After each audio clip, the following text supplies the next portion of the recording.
Flashing lights, baby. Flashing lights everywhere. Niggas was saying shit about me. They didn't even fucking know me. This is my story. This is what I was doing when wasn't nobody looking. Y'all don't know what goes on in practice or the locker room.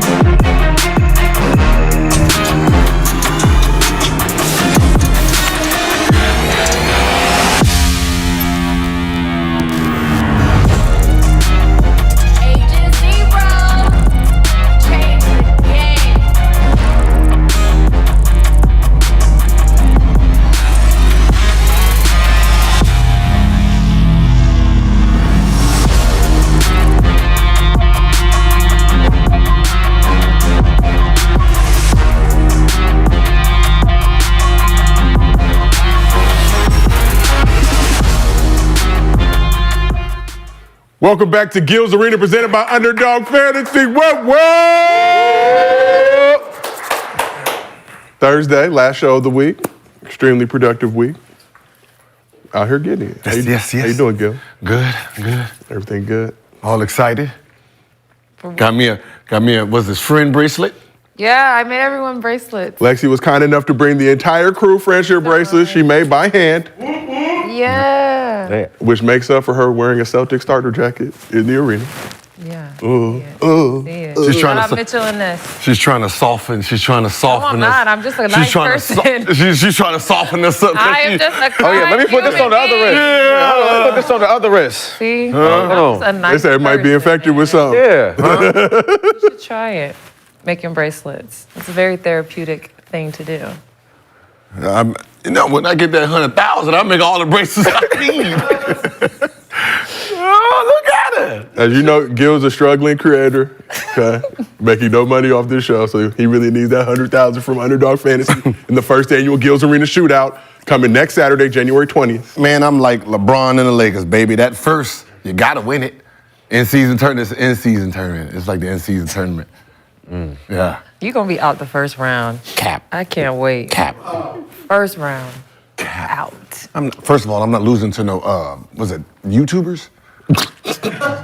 Creators, Gil, creators. I'm not losing They're to really content. bothering you. I'm not losing to Bring them up every time. Content creators. Can we save this and we will clip this off and have it ready to go in the event that it does happen?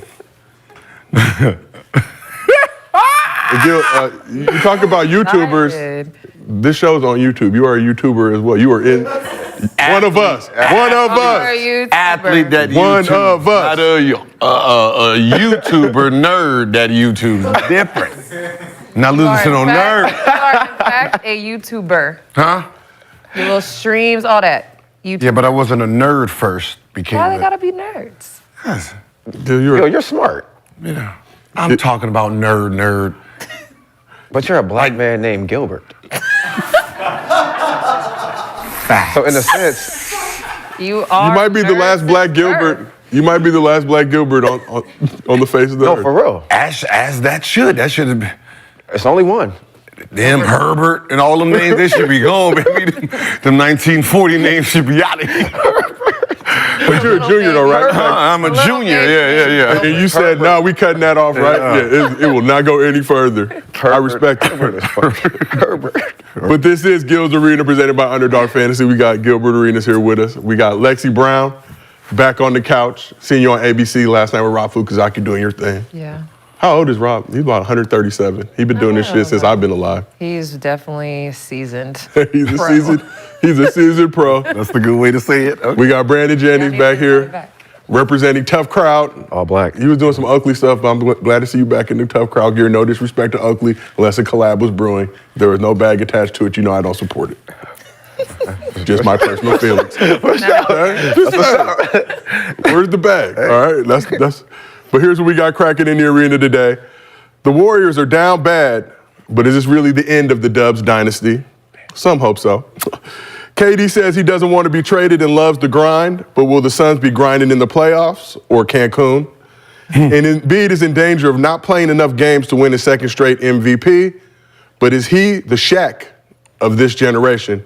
Paul George thinks so. We will get into that. But before we do all that, as always, this show is brought to you by Underdog Fantasy. Help us. Cap! It's not brought to you by Underdog Fantasy? What? No, it just registered what you said. The next Shaq. Whoa, wait. Before we I didn't know you was talking about O'Neal. My bad. Shaka. he already called Cap already. Shaquille O'Neal. Oh man. Oh Lord. Ooh, they about to start drug testing this. I can't get jiggy with this shit. Sorry, my bad. But this show is brought to you by Underdog Fantasy. Help us help you. Download the app. Use promo code GUILD. They will match your first deposit up to $100. And as always, we do MostlyFans at the end of every show. You drop a good question in the chat with your Underdog Fantasy username, and we use that question on the show. We will give you a $50 bonus to your Underdog Fantasy account if you send us a video to mostlyfansgill@gmail.com. And keep that video in the 30 to 40 second range. And we use that video on Gil's Arena presented by Underdog Fantasy. We will give you a $100 bonus to your Underdog Fantasy account. And Gil was trying to clown YouTubers, but he is in fact a YouTuber. And this show airs live on that platform. But if you can't watch us live on YouTube, we got audio versions available on Spotify, Apple. Oh, it's already I already know it's gonna be a wild day. Let me stretch, hold on, let me stretch. Let me stretch. Super Gilbert. So let's get into it. We got some pop culture things to talk about before we hit the basketball. So the Young Thug YSL RICO trial is in day 18, and LeBron James was mentioned today during proceedings. Have you seen LeBron James do a video, put out a video, wiping nose saying slime to his teammates? I'm saying LeBron James, he got a different handshake for each player. Yeah. Yeah. So Describe- to non-responsive. I'll stand the objection. Describe what you remember seeing LeBron James doing when you say he has a different handshake for your player. An objection to relevance. It'll be relevant in a minute. What do you remember LeBron James doing with each individual teammate that you described? And tell the jury. He do a lot of stuff. Did one of them include wiping nose saying slime? If you remember, if you don't remember, it's okay, Mr. Stevens.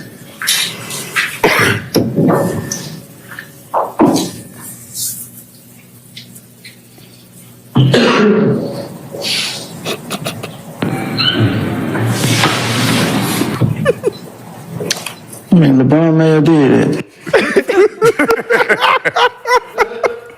So the defense of the trial discussed Serena Williams crip walking and LeBron doing the slime handshake to prove that just because a person may show or say they're in a gang, it does not mean they're actually in a gang. So Lexi, we'll start with you. What do you make of LeBron being mentioned in the YSL RICO trial today? A little unnecessary.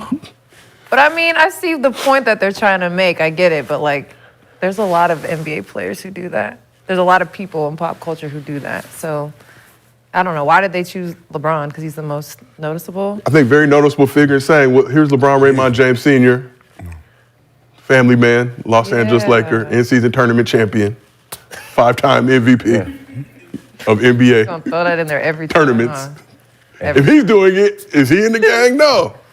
No, that's crazy. Or they're trying to get LeBron implicated. I don't know. BJ, what you think? Man, it's 2024. You never know what's going to happen. What people are going to say, like, so who knows?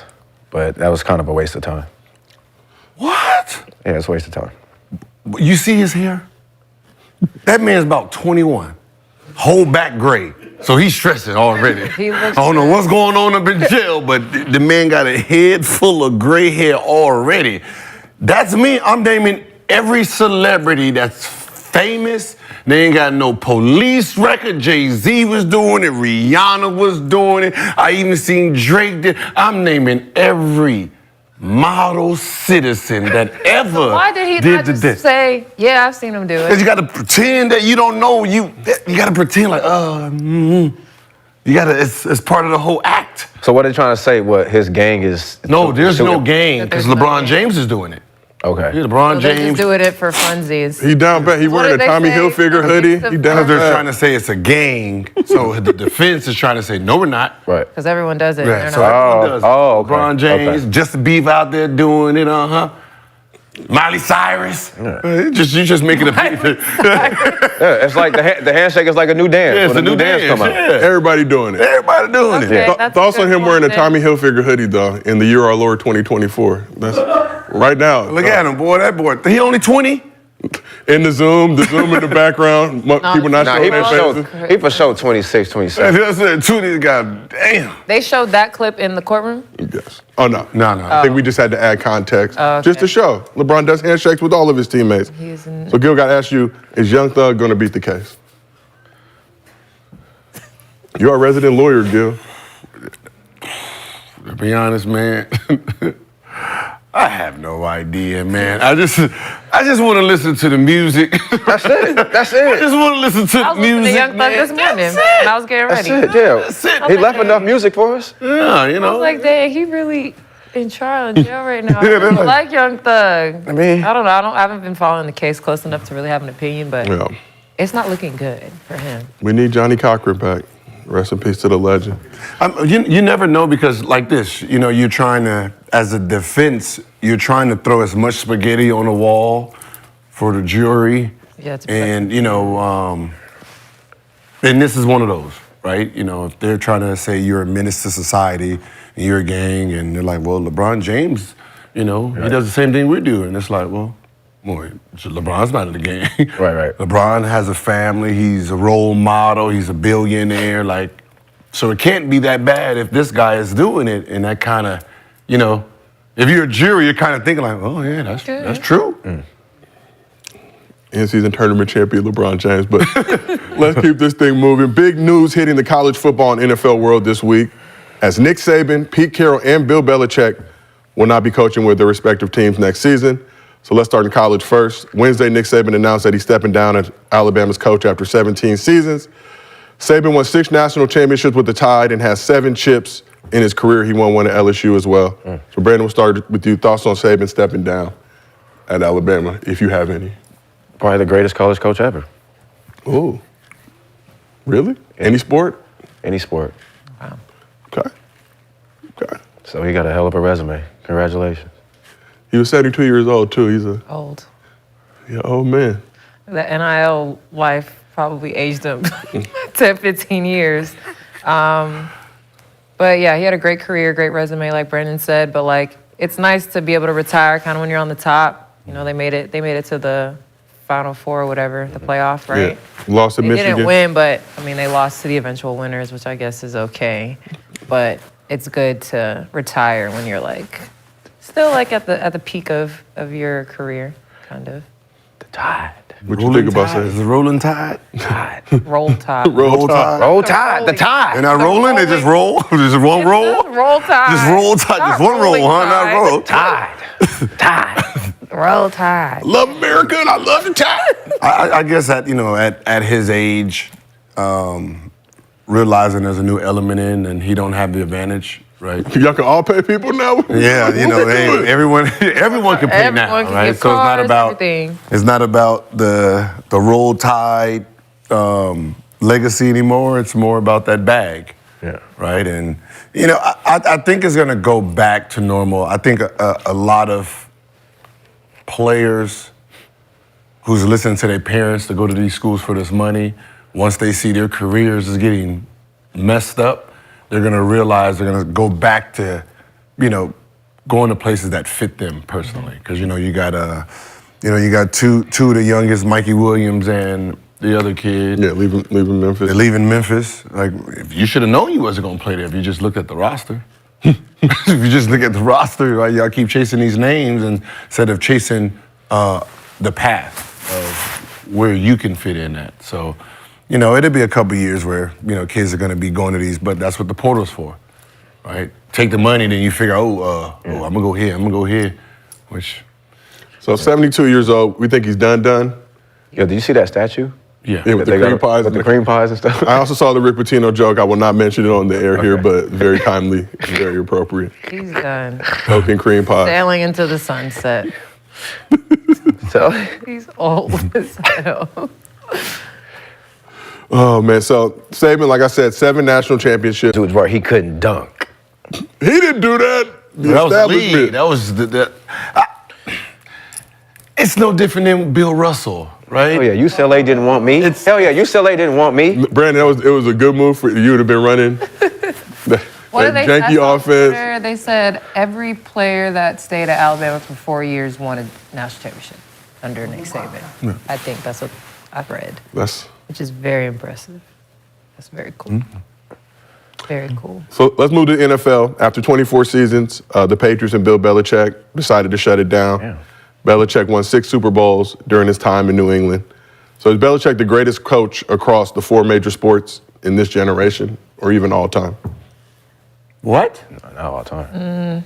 No, what? He had Tom Brady. I was gonna say, wait, how did he Tom Brady? He had a Tom Brady. He got what, 6 rings? Tom Brady. All Tom with Brady. Tom Brady. Tom won another one with the Buccaneers, obviously. Right after, right? So that Next means year? we know.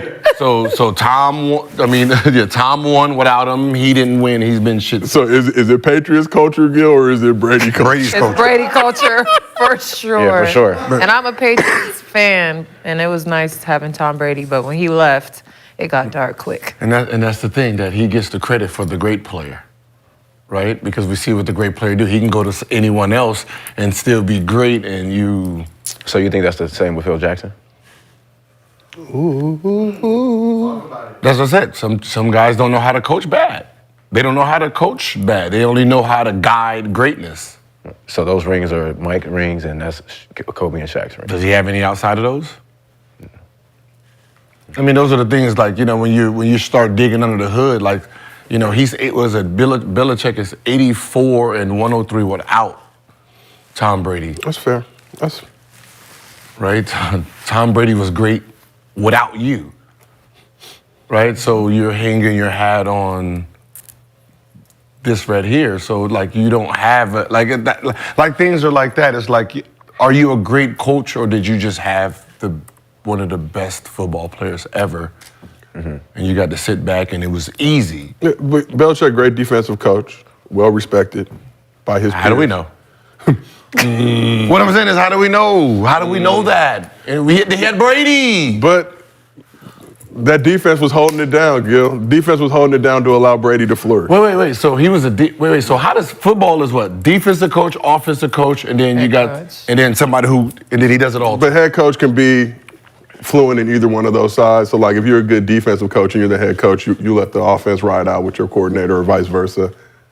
You know, So he was the defensive coach? He was so he didn't coach Brady. They work together hand in hand. Yeah, but they work together hand in hand. He was the head coach, so yes, he did. To be a good defensive coach, you got to understand the offense too, right? I'm just saying. No, I get it. So, you know. So what about Pop? What about Steve Kerr? I was gonna say that one next. Steve Kerr. I mean, Steve Kerr is a little different because they wasn't championship type of players yet. Okay. Right. They wasn't. So Steve Kerr might be so is Steve Kerr the best coach? Best coach? In NBA history? Top 5? 10? He's not top 5? I don't know. This is why.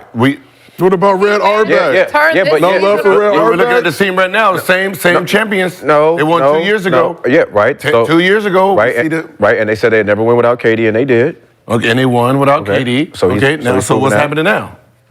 I mean, we got to regroup. Same team. Guys are getting older. Steph out here like this. Steph ain't older. I mean, he's older, but he's not playing worse. So, I mean, you have the same group of guys, and you can't give them the. I don't know. I mean, it's, you know, coaching is. It depends on your team, too. But, you know, you should be able to have a mediocre team and have them at least in games to win games. Right? Like Detroit, right? They wasn't getting blown out every game. Right? They wasn't getting smashed by 20 to 30 points every game. They were losing close games, right? So most of that 28, you know, the 29 game losing streak, 15 to 17 of them games was like close. Right? That's a good coach. They just ain't figured out how to win it yet at the end. Who's a good coach to you? I mean, Spro's a good coach. Ty Lue, good coach, Gil? Ty Lue's a good coach. Okay. Like, I remember I asked Dante Jones, like, tell me about him. He's like, man, you know, and this is what he said. He said, Ty Lue has an advantage because he's not married. And I said, explain. He says, well, he's not married, so he don't have to entertain his wife when he gets home. He gets to just entertain his sport. So he gets to sit, he said, imagine a single man. He gets to just dive into whatever he's doing, right? He don't have to worry about no kids. He don't have to worry about his wife. So he spends his time watching games, breaking film down, doing all that like he's still young. So, right, he can adjust really fast, and he said that's what makes him great. That he's a player coach. He understands how to put you in a great position, and he's studied everything. And I'm like, man, that is an advantage. Spo finna tap into a new level now? Yeah. Hey, it can go either way. It can go either way. He can cut in the arena with 3 of them on his arm. New money. Like, you never know. You never know. You never know. Based on that logic, Spo finna You never know. take it up a notch. Shit. And finally, we just got to quickly mention Pete Carroll's out as the Seahawks coach after 14 seasons. Carroll won a Super Bowl. And it should have been 2 if he would have handed the ball off to Marshawn Lynch, but that's neither here nor there. That's why he's not in there. That's neither here nor that's why he doesn't get much time on the show. And moving on to our next topic. There is no love lost between former ESPN colleagues Stephen A. Smith and Jason Whitlock. So Smith dropped his new memoir, Straight Shooter, this week, and Whitlock took issue with some of the stories Stephen A. shared about his life, including how Stephen A. was able to get a scholarship to Winston-Salem State. Here's a clip of Stephen A. telling that story.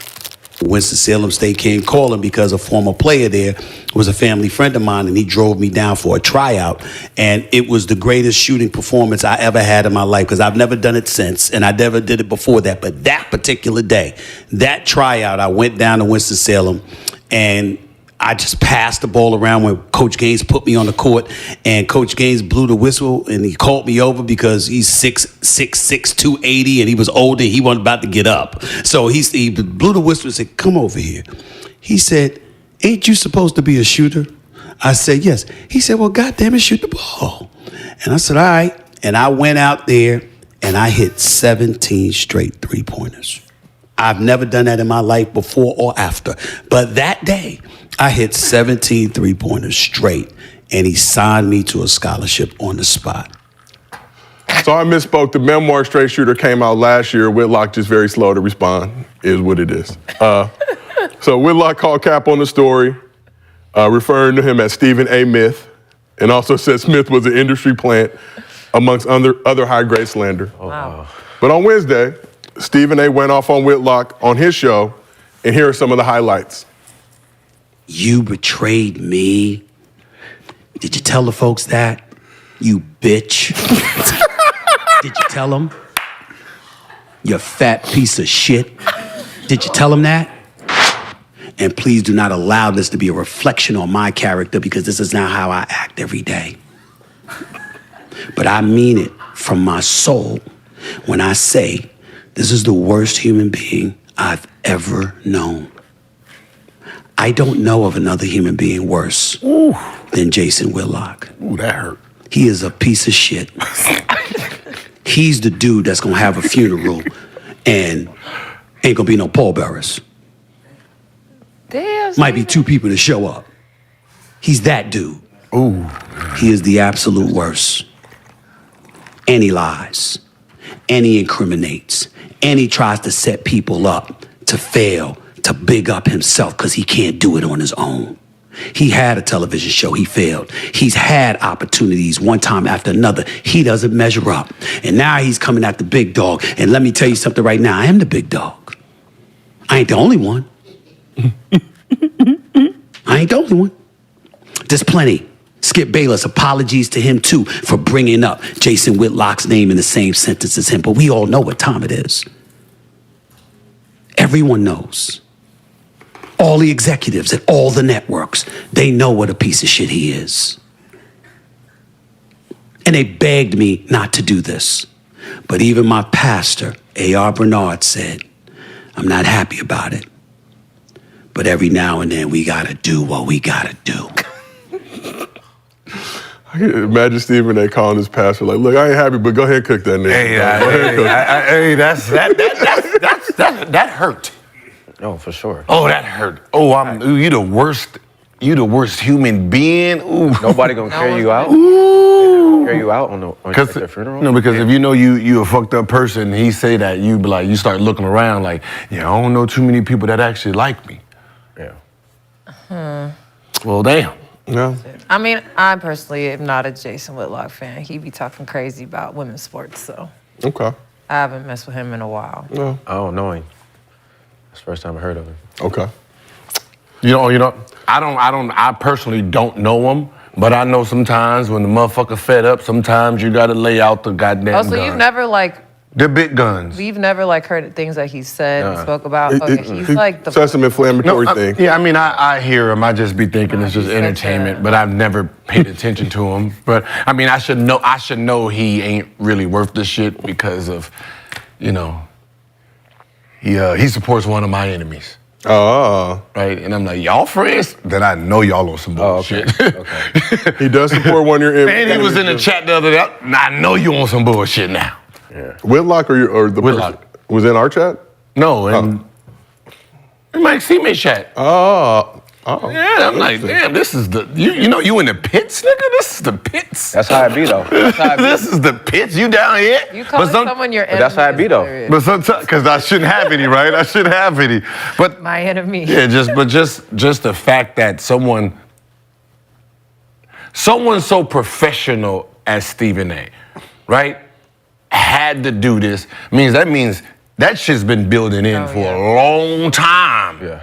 And the fact that no one's came to the defense of all the people he named is an ouchie. Well, This person don't like you. This person don't like you. This person don't like you. This person. They over there putting heart comments by ding, ding, ding, ding. You right. Hey, someone's sent money too. $400. Keep going, champ. $400. Is that Rachel Nichols right there? Cat Williams has inspired the media to start clapping back. Pat Williams and Stephen A. got it cracking. Did Stephen A. go too far, though, with the comments? You said he's professional. No. Calling him a bitch. He No, he didn't call him a bitch. You bitch. you bitch. Not just the regular one. Exactly what he deserved. Oh, for real? Yes. He's horrible. Like, the things that he says, the stances that he takes, he's just very hateful.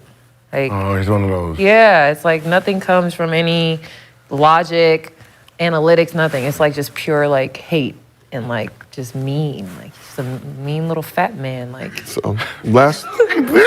He must be that bad. yeah, Look at it. yeah. We got Lexi turned up. Don't let me find that. We got friendship bracelets and Lexi turned up. Don't let us fight. I told you he be talking crazy. Like I think one day they put some women's basketball thing on like the front page of ES. It was like mid-tournament. Yeah. And he was like, why is this on here? Like no one wants to see this. He calls people who support women's sports like woke. Like Not just sports fans. Just not sports sports fans. So last question I have for you guys.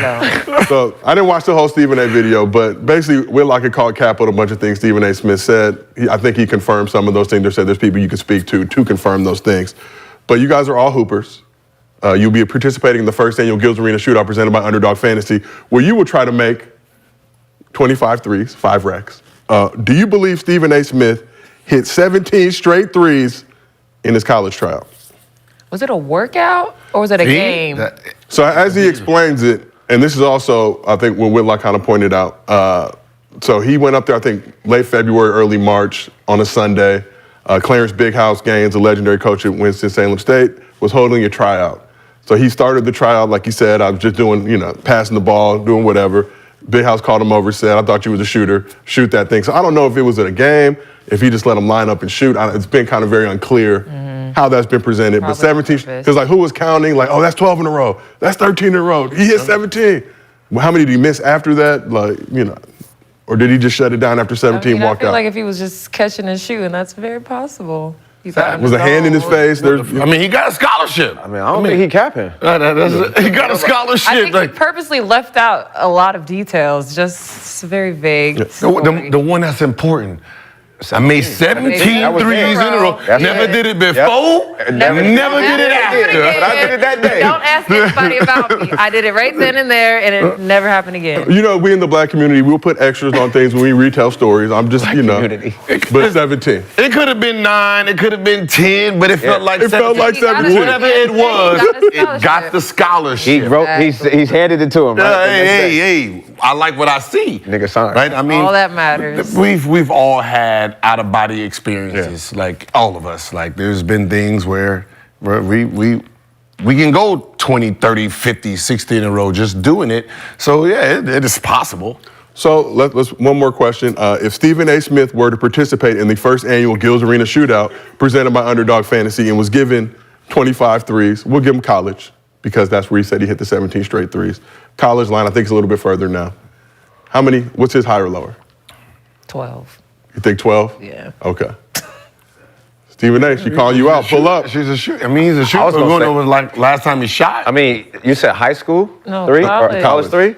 7. Wait, I mean, 7 out of 25. Wait. Back when he was in college, hasn't the line moved back? Yeah, it's moved back. That's what I said. I was I gonna said say, 7. old college. I So say give him the 7. high school. You gotta give him the- We'll give him the high school. 2. I give him I say 2 7. makes 2 makes a spot. 7. Does he get a warm up? Yo, Is it- are you gonna somebody pull- pull up his He's number? subject That to the shit right same here. rules as every other participant is it gonna in the put- first that annual shit come Gills right Arena here. Shootout I give presented him by 2 Underdog Fantasy. makes the spot. So 10. I said 12. Okay, 10. 10, higher, lower, 10. Stephen A. Smith, Pull up. respond. Pull up, January That's gonna be 20th, better than some of 2024. them out there. Facts. All right, but- Because I saw someone go 2 for 25. I've seen someone make nothing. So speaking of ESPN, Pat McAfee has been getting a lot of heat lately for calling out an ESPN executive for trying to sabotage the show and for having Aaron Rodgers make weekly appearances. Recently, Rodgers alluded that ABC late night host Jimmy Kimmel may be on the Epstein list. He didn't say it jeez. as fact, he just alluded to it. Let me Maybe. just point that he may. What's going on ESPN? And, you know, Lord. That Disney, it's that Disney Disney fighter. check. That's That like Disney check. Yeah, that's that. They Damn. fighting over that Disney money. Everybody wanna go to Disney World. Kimmel clapped back. Kimmel clapped back, basically saying Rodgers was an idiot. Both McAfee and Kimmel, like we mentioned, are under the Disney umbrella. So on his show yesterday, McAfee announced that Rodgers would not be appearing on the show for the rest of the season. He does a weekly thing with Aaron Rodgers called Aaron Rodgers Tuesday. He said he wouldn't be appearing on the show for the rest of the season. But today, McAfee called an audible and this happened. Joining us now to chit-chat about massive names being, amicably departed from 2 teams at a very, very high level is a 4-time NFL MVP and a man who is a Super Bowl champion. Ladies and gentlemen, the last human that Bill Belichick talked to on the field as the New England Patriots head coach, Aaron Rodgers.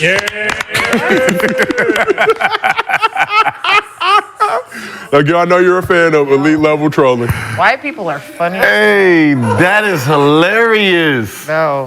What? So he said, he wasn't coming back for the rest of the season. But Rodgers said, "I'll see you soon" in his last appearance. Then See you soon tomorrow. pull back up. Oh my God. So does Pat McAfee deserve heat for giving Aaron Rodgers a platform on his show?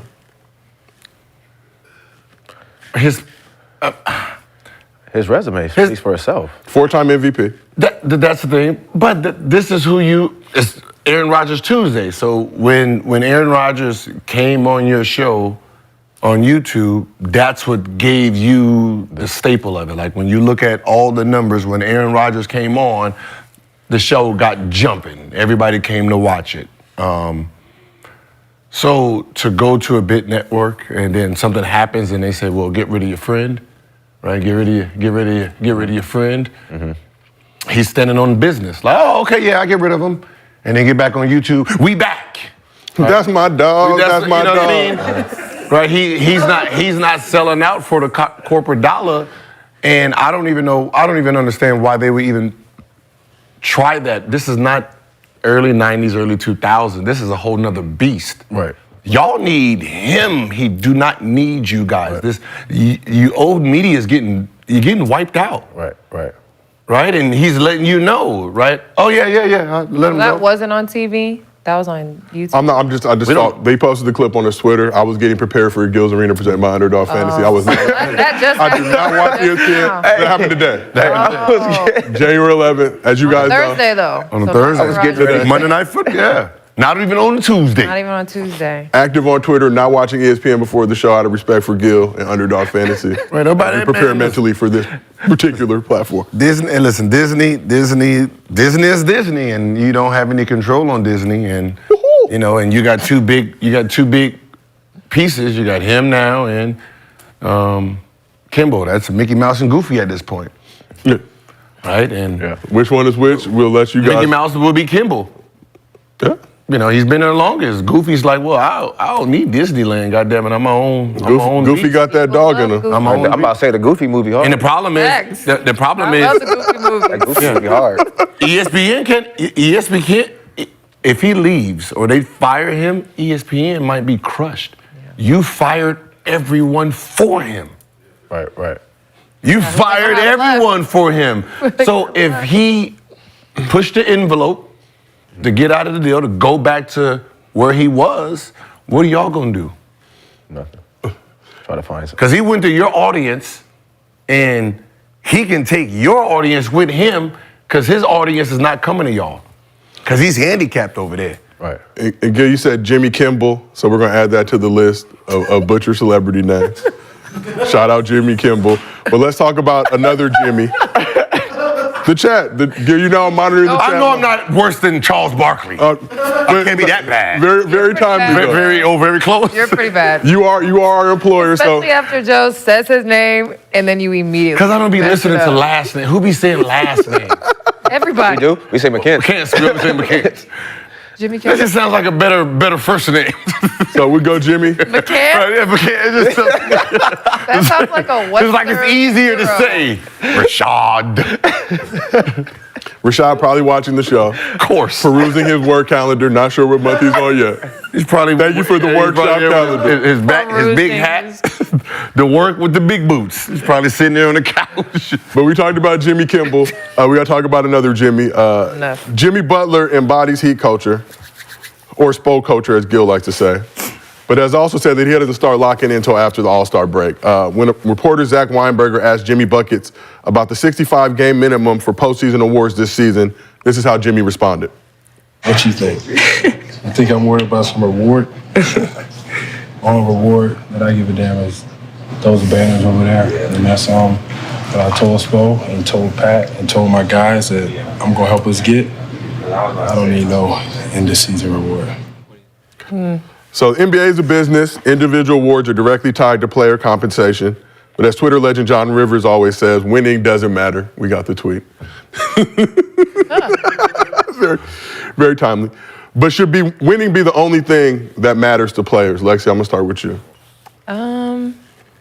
No, I mean, everyone has their own aspirations and goals that they want to achieve. So if you want to attach winning to, like Jimmy said, like he doesn't care about those postseason awards, which I feel like that's an excuse for why he doesn't play so many games. Now he's like put that out of the universe. He's like, well, I just worry about the postseason, which he's proven the past few years that like when postseason and playoffs comes, like he's ready to go. But I think you don't have to put that on every player. Like every player doesn't play for that. Some players play for stats. Some players play for individual accolades. So if some players care more about winning than others, then that's cool. But if they don't, that's also cool. Brandon, winning be the only thing that matters. No, the thing that matters is getting that bag first. And then you can go win. But I think Jimmy's saying that because he puts so much work in. Like in the finals, he works out a lot. Like he puts his body through a lot. So for him, he's probably not worrying about awards because he's tasted the finals probably twice already so far. So that's probably where his mindset at. But the first thing is getting paid. Fuck that, I'm getting paid. Then we can talk about all that other stuff later. I believe Jimmy 0-2 in the finals, has yet to put a banner there, so I'm sure more motivation. But Gil, curious to hear your opinion on the subject. Should winning be the only thing that matters to players? Either you're a winner or you're not, right? I mean, we all know there's some losers that's won. There's winning mentalities that hasn't won, right? It's what type of mentality do you have personally, right? You know, Jimmy's a winner. No matter if he's 0-82, there's one thing we know Jimmy's gonna do. Play hard. Go out there and play hard. Jimmy's a troll, first of all. He trolls the NBA. He trolls it. You say he's not top 5 or top 10, then watch his reaction, right? But there's not been one game, because if there has been, they would have been posted this already. There hasn't been one game where we looked at the game and said, oh, Jimmy don't care. Jimmy's just waiting for the playoffs to come so Jimmy can turn it up, but his number's the same, right? Jimmy goes out there playing, and he's going to play hard. He's going to practice hard. He's going to do whatever it takes to get the wins, right? He just says it to troll. Right? Do you care about this? Because if you say you care about these awards and stuff, they use it against you. Right? Oh, he's selfish. This is a team game. This is a... I don't see, when they do first team, second team, third team, it ain't my team up there. That's the player himself. That's not the team, and it's the player. MVP, it's a player. Player of the month, player, right? So as an individual, you still have to put yourselves in position to be successful, and that's trying to win. Right? I've never seen someone work out 8 hours a day and then talking about I'm a loser. Yeah. The concept just doesn't make sense to me. You know, where I see guys who have championships and I'm like, dog, you was the laziest motherfucker in the world, man. Right? You had a team. You was the loser on the team. Right? They were carrying you. Your spirit was the losing spirit. These were winners. 4 winners to the 1 loser. Y'all end up winning a championship. But you can't say you're the champion because you got the ring, but you was really a losing spirit. So basically, Gil, you're saying everybody who gets an A on the group project isn't necessarily an A-level student. Exactly. That's exactly how it is. Okay. You ever been in a group project? I have. And you had to do all the work? I have. And the motherfucker be like, hey, what we do? Oh, I got an A. Like, oh, yeah. I've done both sides of it. I've been on both sides as well. College is a little different. You go ahead and handle all that. Here, I'll slide you. So you think he's trolling about like not caring about awards? I don't think he's trolling about that. I think he really don't. I really don't think he cares about that. Every year. Because he tasted the finals. So it's like once you get a taste twice, like let that man not make that All-Star game. Let him not be all NBA. If he doesn't, he's still going, but it's not going to take away from him not playing hard. But what I'm saying is, the worst thing to do, right, is to work your ass off and don't be rewarded for it, right? So if he's sitting there doing all this and doing all that and he don't get the recognition of it, no, he do feel it, right? Just like when he didn't think, which is an award, right? Your contract, when they wasn't paying him. Yeah. And he was like, oh, let me show you again. Give me the third team. And I want to play against the first team. I got y'all best player. Let me mollywop him, and then I'm going to leave, right? An award is that money. Yeah. He want to be rewarded for his effort, right? It's his trolling because he knows if he does talk about individual type stuff, they're going to frown upon. It's easier for us to look at Jimmy in this light and say, okay, he's a winner because he don't care about nothing but the ring. So let's talk about these postseason awards and this new 65-game minimum. Last season, Jimmy, Butler, Giannis, Steph, and LeBron were the 4 players that didn't play more than 65 games but made All-NBA teams. KD probably should have made it too, but did not happen. This year, Joel Embiid is having another MVP season, but is not currently on pace to play 65 games. Embiid has missed 9 games this season so far. If he misses 9 more, he will be ineligible to win his second straight MVP. So, Brandon, I'll start with you. Will Embiid hit the 65-game minimum this season? Yeah, for sure. No way he's not doing that? Yeah. He's going to make it. He's in a good stride right now. He's playing well. He'll probably miss a couple more games, but I think he'll make the 65. Okay. I hope so. Is he playing with fire at all at this point? Yeah. I think so with the trade from James and all the doubt that people were saying. He got a lot to, he still got a lot to prove. You know, people feel like he just got the MVP because of, you know, they didn't want to give it to Jokic last year. Lexi, how you feel about it? I mean, God forbid he actually does suffer some type of injury that keeps him out for an extended period of time, which I hope doesn't happen, but then he no longer has control over that, I think. He's pacing himself for sure. I mean, he's been playing out of his mind. So I think if it's up to him, completely injury-free, he'll get to that 65. He is the top dog for MVP candidate. He's not gonna miss 9 games. To lose it on like I got 64 and I'm out of it and I am the candidate. No. Yeah. I'm gonna fuck AEL, you know, hurt ankle. Right? He gonna miss this game. Sub me in. Yeah. Burn. You just gotta play for a second, right? Yeah, I'll let my point go down 0.5 to secure that. Do we think we will see any moves like that towards the end of the season where guys who may not want to play just come check in here, let me play my 10 seconds or whatever I need to technically qualify for playing the game and take my ass right to the bench? I mean, think about it, man. Like, let's say you are the scoring champ, right? You at 65, exactly 65.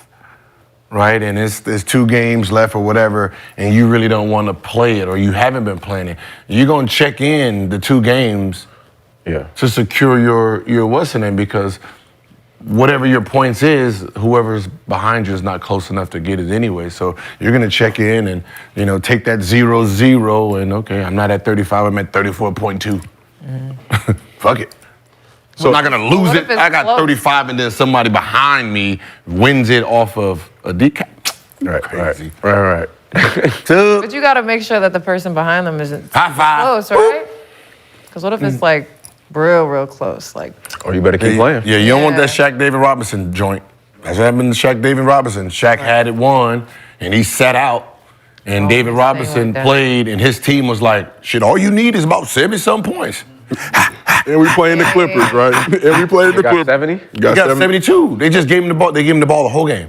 And that's how you won MVP? No, that's how he won scoring champ. Oh, scoring. Yeah, so Shaq sat out. So Shaq sat out the game. Right. So which means. wait, so he scored 72 points in one game? So he's 71. Yo, David Robinson was like that? 71 against the Clippers, April 24th, 1994. Yes, but think about it. If Shaq plays. If Shaq scores 10, he has to get to 82. So Shaq didn't play, so whatever number it was. So his team was like, well, fuck it, let's go for it. And Good for his team. Yeah, they just force-fed him that whole Great game. teammates. David Robinson was like that? Yeah. He wasn't 71 like that, no. Okay. No. Okay. It was the Admiral, Gil. But they're giving him the ball to score. They want him to take it over. He was good. He was good like what good? I don't care if the people give you the ball every time. Decent shoes, too. Like he was better than Chris Bosh? We were rocking the David Robinsons at one point in our life. That's still hard to do. So you're saying you can't go out and score 50 right now, and they giving you the ball every time to do He it? wasn't shooting threes. You better with Shea Wallace? Matter. They were playing the Clippers, too. I think we need to, again, highlight that. What does that mean? That they were bad? Yeah. You know, it's like playing the Wizards with the Pistons in this day and age. You're going to go cook. You're going to go cook. But, so let's talk a little bit more. If too many stars miss out on awards because of this game minimum, will the NBA be forced to adjust it? NBA sells itself on big name players. If guys start, No, I mean if certain players miss it, I mean like right now if Luka, Tatum, a Wemby, a Ja. It'd have to be a Was it significant amount of players. if the upcoming group that's supposed to take it to the next level, if they end up missing.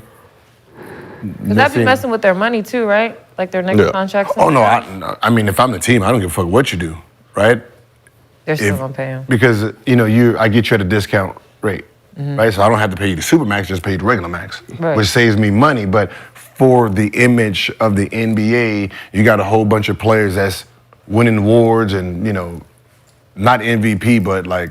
So what you saying? Through all NBA teams, and you have to pay those players more, right? Yeah, that's what you're saying. Yeah. So now you got this guy who's supposed to be your super max. He's not the super max, but like somebody like let's say Bane. Now you got to pay Bane super max when he's not a super max player, but because he won all NBA, because just all these players is out. I mean, my thing is, you're just gonna get paid for showing up. What's wrong with that? And as a fan, I want to see certain players play over 65 games if I'm paying. There should be. Like injuries, we can't control that. I get that, but just missing, just to miss is like crazy. Like all NBA, it's tricky, right? Scoring title, it should be the most points. Most total points. Most total points. That's okay. It shouldn't be an average. So at this point, you don't need 65 games. You don't need any of that because it's total points. Right. Now, if a motherfucker got 65 games and this dude got 82 and 65 games has more total points, right, then they should win. Then he won. Right. Right, but that's rare. Right, that's rare. That shouldn't happen anyway. So as long as you start putting everything at fucking totals, if you put it at totals, then you wouldn't have to worry about assists, rebounds, everything. steals. Everything should be at totals. Then you don't have to actually worry about how many games a person plays. Because if I have a 35-point average, but I've missed so many games, and dude behind me is averaging 31, and he has more points, now that forces me. Okay.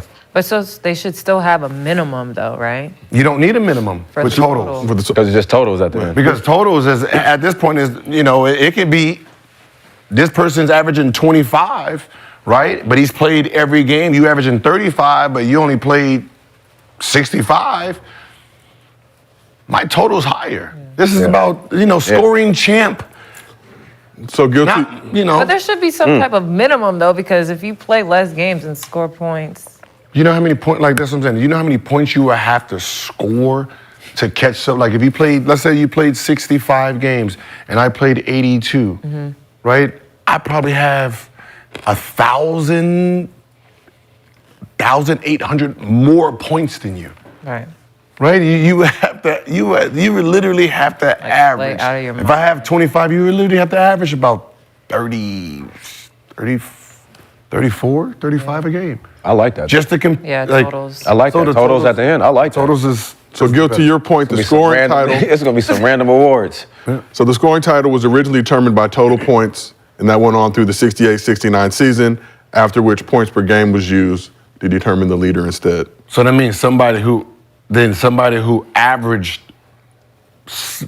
more than the total points, and it was like, oh no, we need this because this is more important. So what year was that you said? 68-69. Jerry West? You know. Is that Jerry West in there? I don't want to say anything, but. What was Jerry why? No, I'm just saying it felt a little, I don't know who it was, but it a little white. Yeah, it probably was Jerry West. No, it probably was Jerry West. I don't want to jump to conclusions, though, and get packed up. Can research team? It definitely was Jerry West. See, Who complained? See who help me push a narrative. Who had the most points and see who come on big narrative. Who had the highest? What's the name? But it should always be like that. Everything should be in totals, right? So last question for you guys on this topic while they look that information up. Here's the other side. Will the 65-game minimum hurt older stars and fast-track young stars? And is that good for the league to now push younger players by elevating them and making them all NBA level guys? No, because everyone's missing games, right? I don't even know if it's necessarily on the players at this point, right? I think the teams are resting their players to keep them longer. Like, I'd rather have you for, instead of back in the day, 9-10 years, I'd rather have you for 15, 17. The only way I'm gonna do that is take games from you.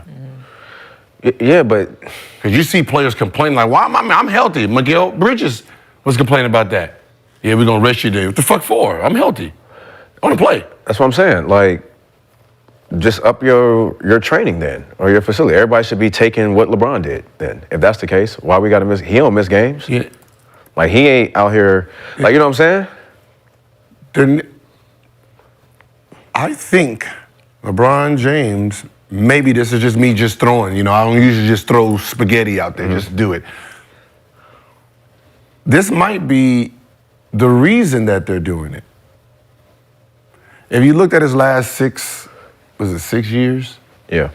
He's played about 50, 60 something, 65 games. Remember, I was like, man, if he would have just played as normal, he would have had the scoring title about 3-4 years ago. Yep. And I think watching him come back every year with this energy is if you add it back up, he would have probably been done 2 years ago.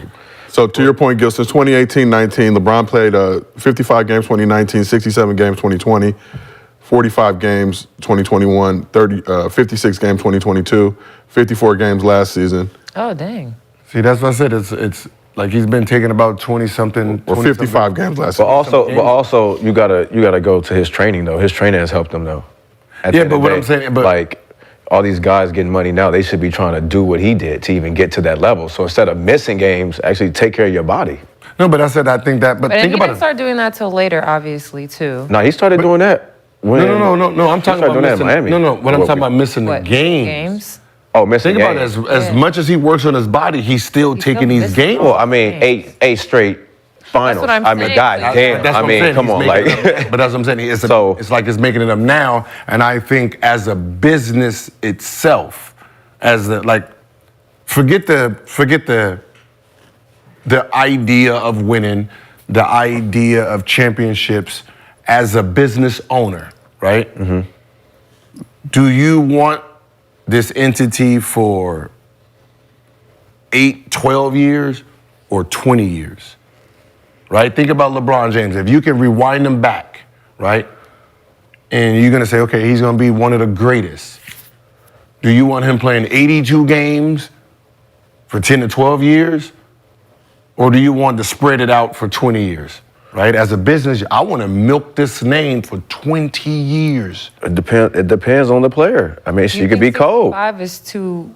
20 years. I get him for 65 is 20. a good I number. mean, so you could be cold. Shit, I mean, Cole played that long too. I mean, it just depends on what type of player you are, though, and how bad you want it. Like, I'm talking about like a business. sitting out. I'm talking about a business. Do you want the name? You can milk the name for 12 years or 20 years?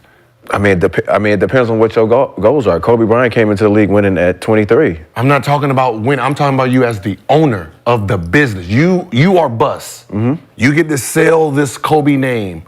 You get to sell it for as many years as you can possibly get. So that means you're gonna want him to last as long as possible. Yeah. Your legacy is built he off can of miss him. some games, but if we're in it, But even the back end of the Kobe's last 2 years, right, when they were 17 and 16 or whatever, people were just coming to games and they were selling that. They didn't care about what the score is going to be. I just want to see Kobe in his uniform. No, for sure. Now, what if you would have saved some games in his early years to get 6 more years of that same person? he ain't thinking that. I'm not talking about him. I'm talking about Bus. But Bus ain't gonna be able to get Kobe to do that. So you ain't gonna be able to get Kobe to sit down. Kobe ain't thinking about sitting down. My legacy, his legacy was gonna end the way it was gonna end like that. But so it don't matter if Bus was like, "Yo, Kobe, sit down." But I'm not sitting down. But that's what the teams are doing now. The teams are doing. That's why their teams are trash too, and that's why it's a lot of bad basketball too, though. Because a lot of guys are just sitting out. It's like, but that's what I'm saying. Nah, play. We're not talking about the product itself. The product is like, I mean, that's what I'm saying. I'm talking about from the business standpoint that I know you don't want to sit out, but I don't give a fuck what you want. Right? I want you longer. Right? So if I can, instead of playing 82 and I got the AI method. You playing 82 games, 40 fucking minutes a game and doing all that. And then I run you down to the point where you're not playing years and years and years. And when I do my calculation, I'm like, shit, it was better off just having you 50 to 60 games every year for 20 something years. That means my building is sold out every game to just see a glimpse of you. Are you starting these players doing this? Or you like give them like That's what I'm saying. a few years to like play as many as they want, and then you. So Luka, you gonna sit Luka down? These guys are only playing 30-something minutes. There's a reason. Steph Curry. But people don't realize Steph Curry, that man there was like, 40-something games he wasn't playing in the fourth quarter. That's rest. You're resting. Yeah, but look at the resume. But then I don't know. I just don't want to be in a position where I got a Ben Simmons. I got to sit there and it's like, we've been resting them and all this. And now it's like, now you spoon feeding these guys. Like, these guys don't even want to play basketball. It's like, all this resting is taken away from actual basketball. But now what if 3 years from now you get Ben Simmons 10 more great years, right? Nobody's looking at, he ain't played in the last 4 years. So that means, what if you get in the back end as a business? You're not going, you know that's not happening, Gil. that's that's not happening. The mentality, that that's ain't what their happening. calculations are looking at. They're calculating, And it's wrong. Kevin Durant's still going hard.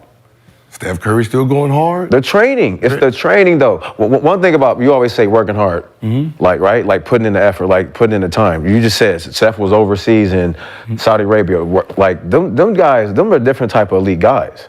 So it's like they not sitting back tasting the champagne and then all of a sudden I'ma just chill. Like, nah, like that ain't the mentality champions have, for sure. It ain't about them. I'm telling you, you're gonna take the day off.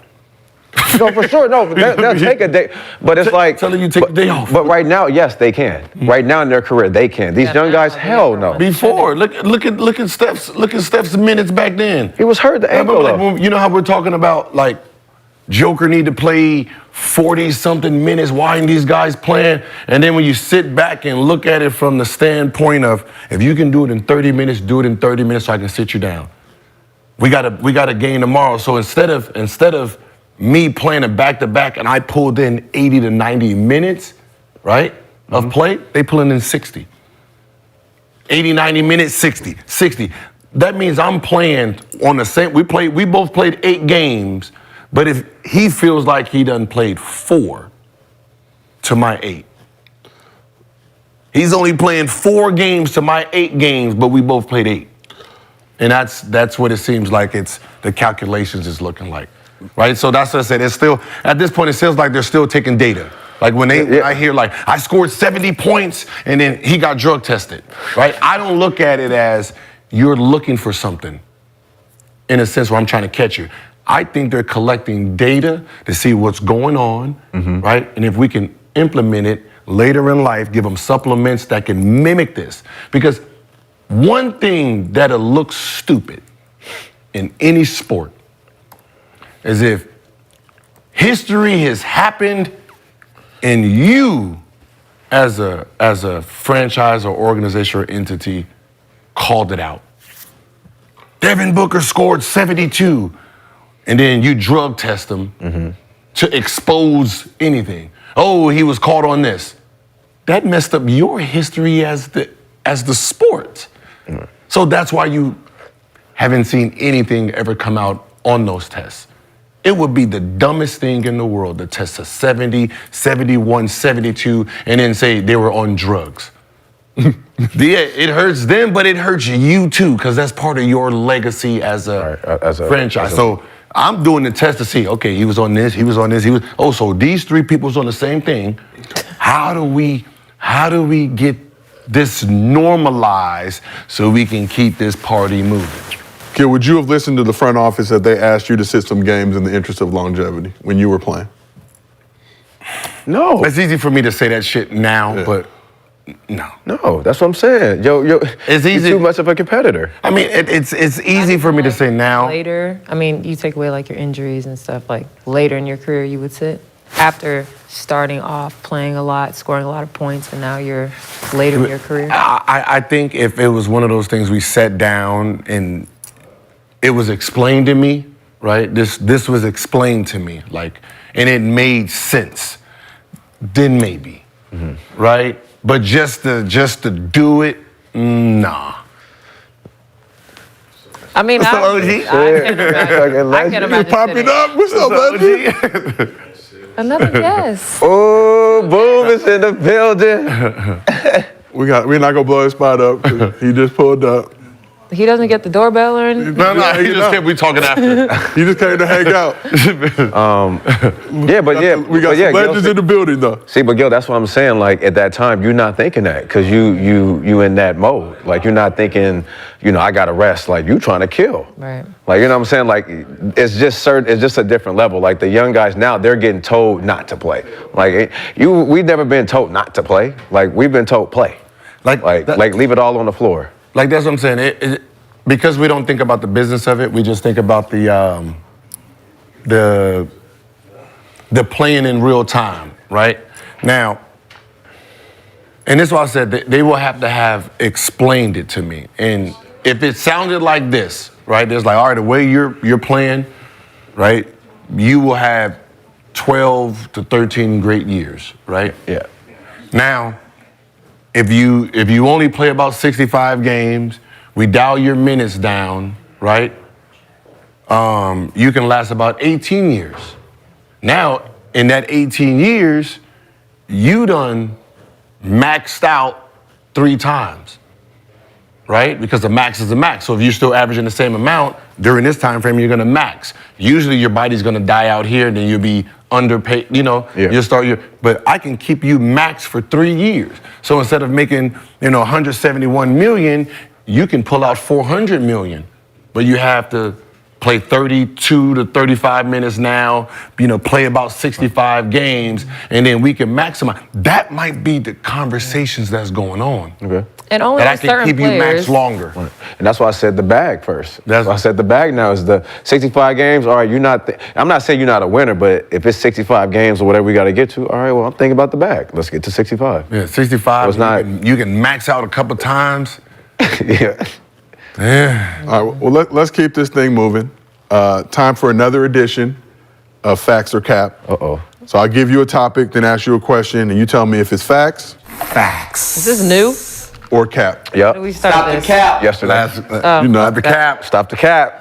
So during a recent episode of the podcast P Show, Paul George had this to say about how Embiid is dominating the league.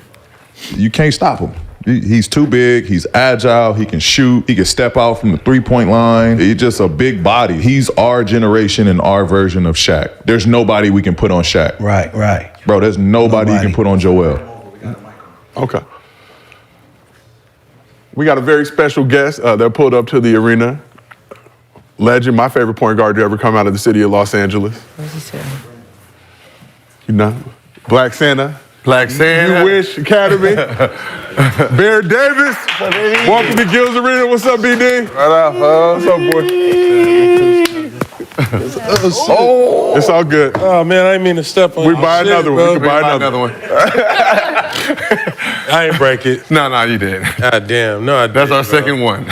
What's good with you, BD? Second one we did. Bro, I'm about to say second one. Yeah. What's happening? We appreciate you. Obviously, you wasn't expecting to come on the show, but you came this through, shit and this fire, how we bro. do it. Man, I be watching y'all all the time. This shit fire. It's good to be plugged in. Guy This right shit there. hard. That's my guy. It's kind of like overwhelmed walking in, like, God damn. First I thought I was driving to Vegas. Then I get in this motherfucker, I look like I'm in Vegas. This the shit chin? fire though. Congrats, y'all. Yeah, I watch y'all. Y'all been putting y'all been putting y'all shit down. Oh, thank you, appreciate it. So we appreciate you. We got some NBA topics we're gonna discuss if you want to participate. No, Lacey don't got a friendship bracelet for you, I but do. you have a friendship bracelet for BD? You knew he was coming? Of course. Oh, okay. No, I got 2 extra for my friendship bracelet. I made them for everybody. Oh, that's hard. So we're doing a segment called Facts or Cap. So I'm gonna ask you a question, and I'm going around the group and see if it's facts or cap. So PG saying Embiid is our generation's version of Shaq. BD, we'll start with you. You're our humble guest. For you. Embiid. My name on it though. Don't throw nothing at me, girl. No, I'm just playing. I'm just playing. I thought he was throwing some Sour Patch Kids. I see this fool with all this goddamn candy over here. No, they ain't even got my name on it. Would you like one? Did it come from you? She made it. I can get you a Black Santa one. All right, I'm just fucking around. So PG saying Embiid is our generation version of Shaq. You say facts. Yeah, facts. Okay. Why do you feel that way? Well, shit. Hold on. Shaq. Yeah, Embiid is unstoppable. Like he outside of Jokic and different than Jokic, he gonna bully you. He don't mind, using brute force to get to the basket. You know what I mean? And he got the finesse game. He got mid-range game. He got three-point game. And when you look at today's centers, they're not, nobody's shoulders that wide. You know what I mean? Even like a Brook Lopez, who is still a traditional big dude. Like Giannis is taller and bigger than Brook. So I think for Embiid, it's like he is the most dominant as far as like this era. And I don't see anybody that can really guard. I like to see him and Jokic match up, but I don't see nobody that can guard him. So Brandon, PG saying Embiid is our generation's version of Shaq. Facts or cap? Cap. Why is it cap? Shaq was just dominant. He just dominated through the whole league. He won championships. MVP multiple times. He's just unstoppable, like the Superman. It was something that we will never be able to see ever again in basketball to me. So that's why I call it Cap. And he plays on the perimeter. Yeah, but our version, so it's a modern. Why he has to be? But why he has to be our? Why can't he just be Embiid? Okay. Like now you're kind of rewriting what Shaq was, and that was a dominant force on the inside. Like Embiid, Yeah. from all But Shaq had Kobe though. That's true. But I don't think I wouldn't. I've never in my mind been like, oh, he reminds me of Shaq. Like. So you saying Cap? Yeah, Cap. Okay. So we got 2 caps, 1 fact. And we not hacking Embiid either. I understand what he's saying. I understand what he's saying. He's saying that like Shaq was unstoppable. Correct. Right. No one can stop him, and that's Embiid for us, right? In our league, the one person that we can't stop is Embiid, and I can see the comparison. But the difference is he's probably tasted a double at some point. But we was good. Four motherfuckers was guarding Shaquille O'Neal. Sure. And that's the only difference here is there was 4 guarding Shaq trying to stop him versus just the one-on-ones matchups. And I don't think this generation understands that back in when they first put the zone and stuff in, we was getting double teamed for real. Because then we didn't have... Right, there wasn't all shooters where you couldn't guard. You was doubling. AI went through double teams. Kobe went through quadruple teams. So when you talk about, well, his percentage was 42. Yeah, it's 42 on 4 people. Yeah, it's like right. It wasn't 50 on 1. It wasn't 56% on 1 person. It was 42 on 4 human beings. No, for sure. That's the difference, right? They put a zone in for him. Right? There was a zone created. We need promoting more shooting, but it was just, we want to put more people. You got to get him out the paint. Yeah, we got the hacker Shack. Get him off the court. You know what I mean? So get this nigga off the court. Get him off the court. Like it changed the game. Yeah, it was. So I get the concept of what he's saying, but it's 2 different. Those are 2 different people. But does Embiid deserve a little bit more credit? We talked about this, I think, last week. Shooting like 80% from the free throw line. Like you can't do the stuff that you were doing to Shaq. Like Shaq, that was the one way you could neutralize his game with the hack of Shaq. Lead had to change rules basically. Where Embiid, you sent him to the foul line. Well, for us,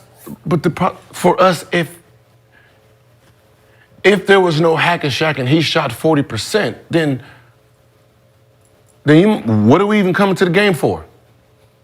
We playing the Lakers, all right, man, we good. We'll just skip this, play the Clippers or something. Because, like, our chance was Shaq. For real. That's the only chance you got. That's the only chance. Foul this motherfucker star so you got to keep him out of paint or make him shoot jump hooks all night, and that shit ain't happening. Like, your starting center going to have 3 fouls in the first half. Yep. Period. Like, that's what I said. We played against him, so we serious, bro. The backup said, like, well, tonight's my night. I'm going to get some time tonight. And you got 5. Hey, dude, they were drafting people on the team specifically to be 6 fouls when they play Shaq. You know what they used to always say during games. They got 18 total fouls they can use tonight.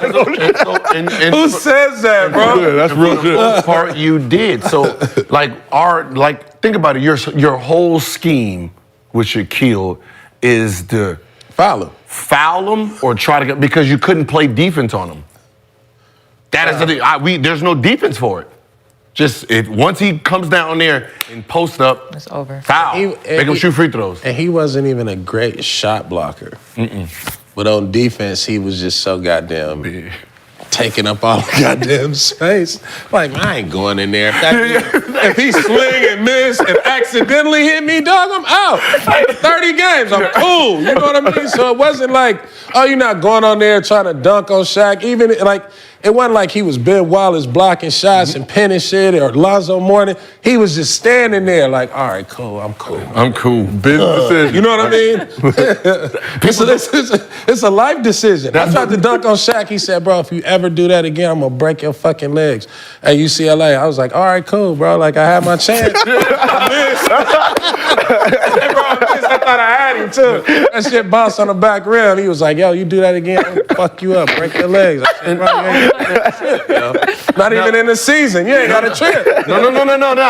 This is a very important statement you just made, right? Mm-hmm. Guards was scared to go in the lane because the Shaq's down there, right? Oh, yeah. You missed, you hit me, I'm out for 30 games, right? And the people who did go in there got hammered. Yeah. Right?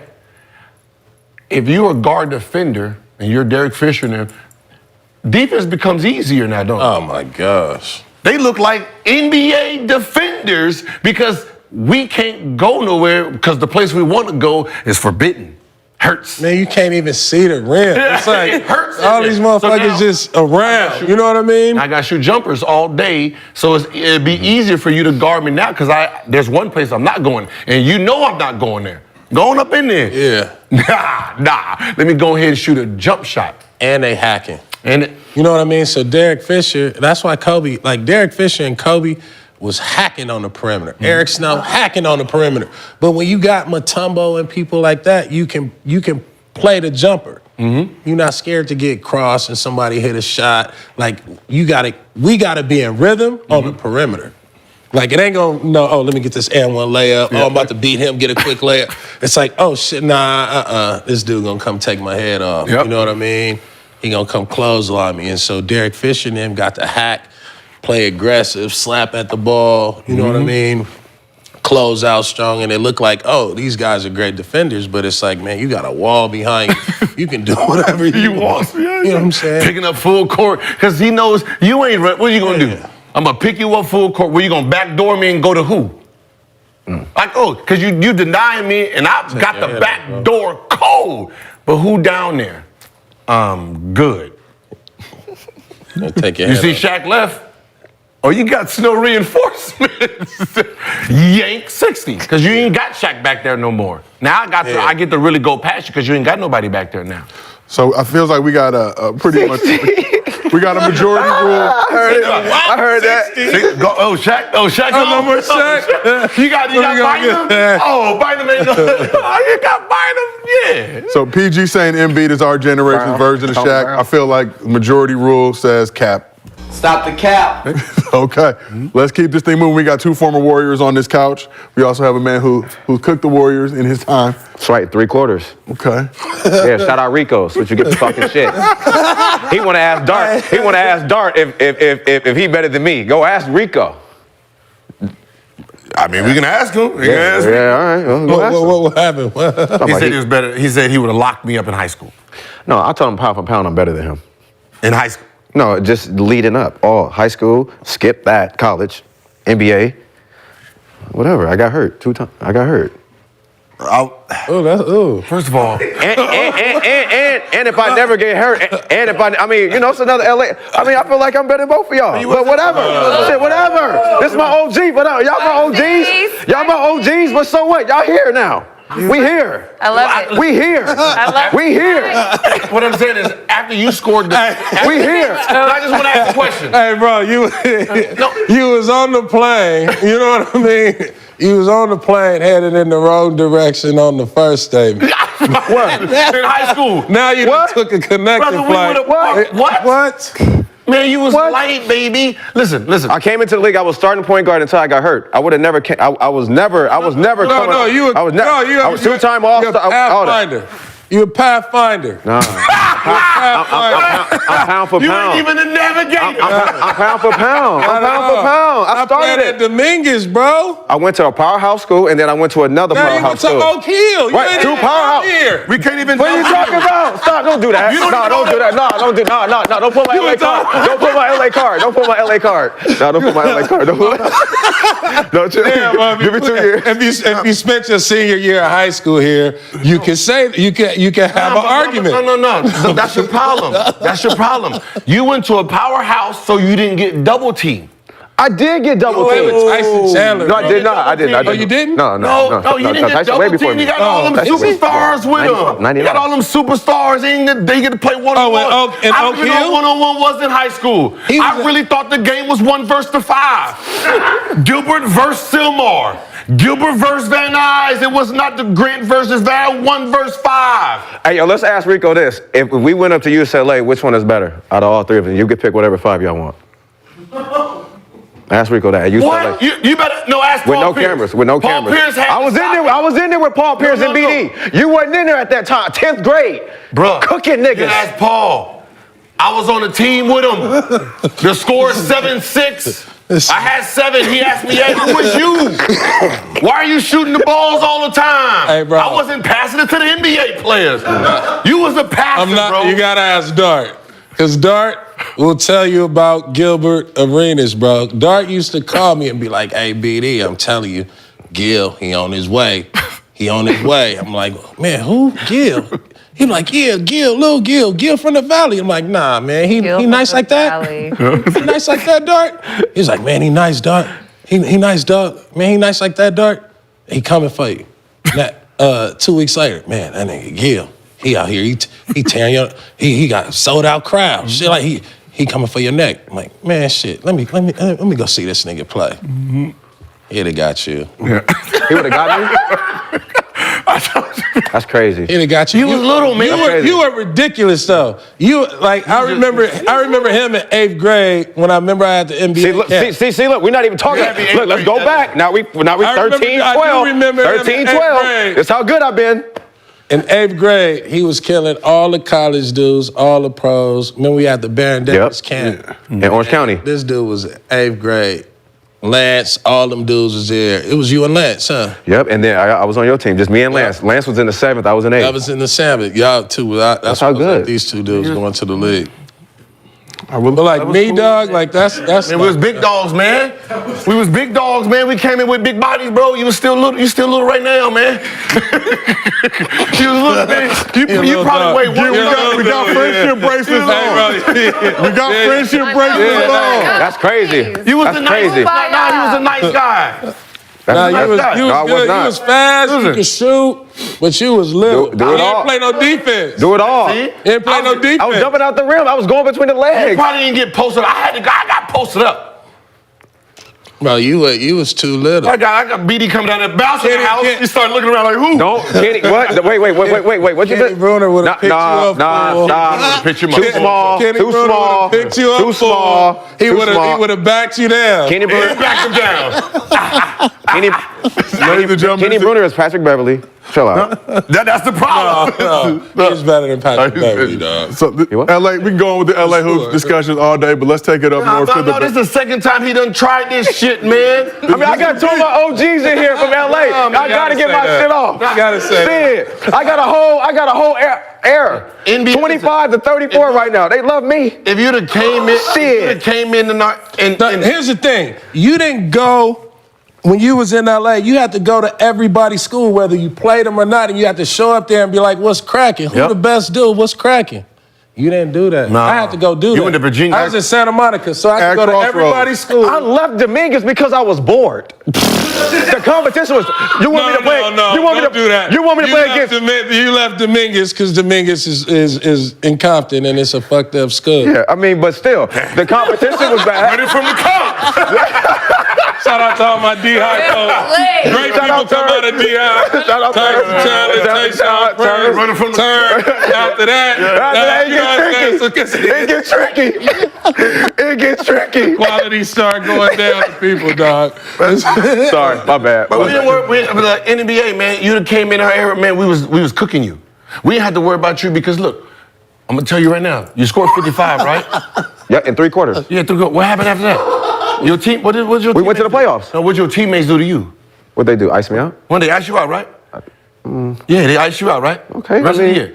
They couldn't do that to me. They couldn't do that to me. We made the playoffs, They got year. playoffs cool. We made the playoffs. The playoffs cool. 8-year drought. Who going to That is Milwaukee? cool. That's what's up. You ABC, TNT games, because of became me. a regular ass No, player. no, They iced you, no, made you feel no. like it was Under a Armour, team ball. no, You had to no. come through the 1-4 flat. No. Y'all would have won the game, but I would have gave you 30. No, And you had your little 15-7. No. You put a little 15-7. No. No. When we matched up, Hey, you look at matchups, it was Hey, matched Gil up. had 28 on. What you had? 28 in the first half. We Yeah, it was 34. Hey, Was, that motherfucker had 28. He was playing on Golden State, and they was like, "Man, you gotta watch Gil. You gotta watch Gil." I was like, "Man, come on." Yeah. I think I got 18 in the first quarter, and then when you look up, you like, "Damn, what did this nigga? What was he doing? Nigga was just shooting it." Like, damn, BD, you ain't go 18. 28. No, I know y'all nice. Lexi, would you cook all of them in your high school days?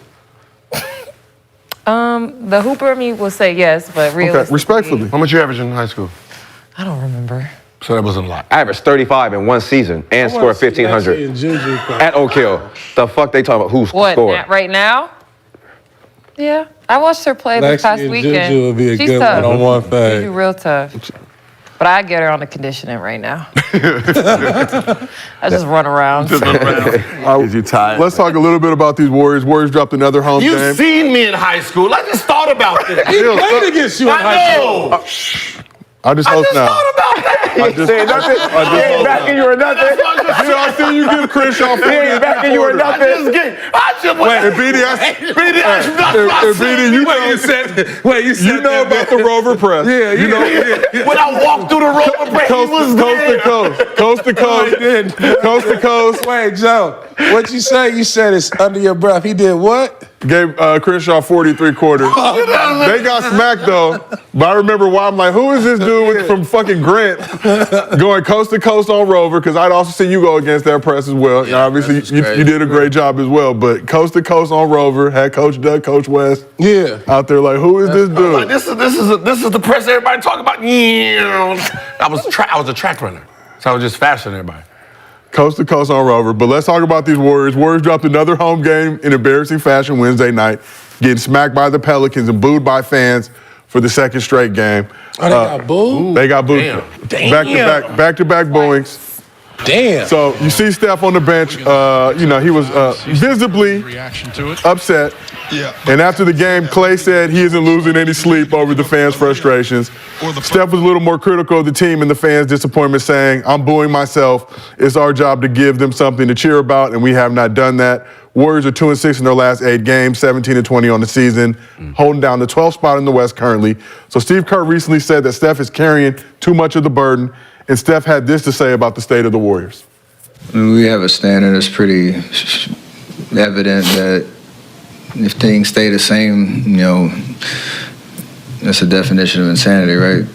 Keep doing the same thing, expecting a different result. So as players and what we can do, we have to control our effort, our focus, competitiveness, control the things that we can on the court.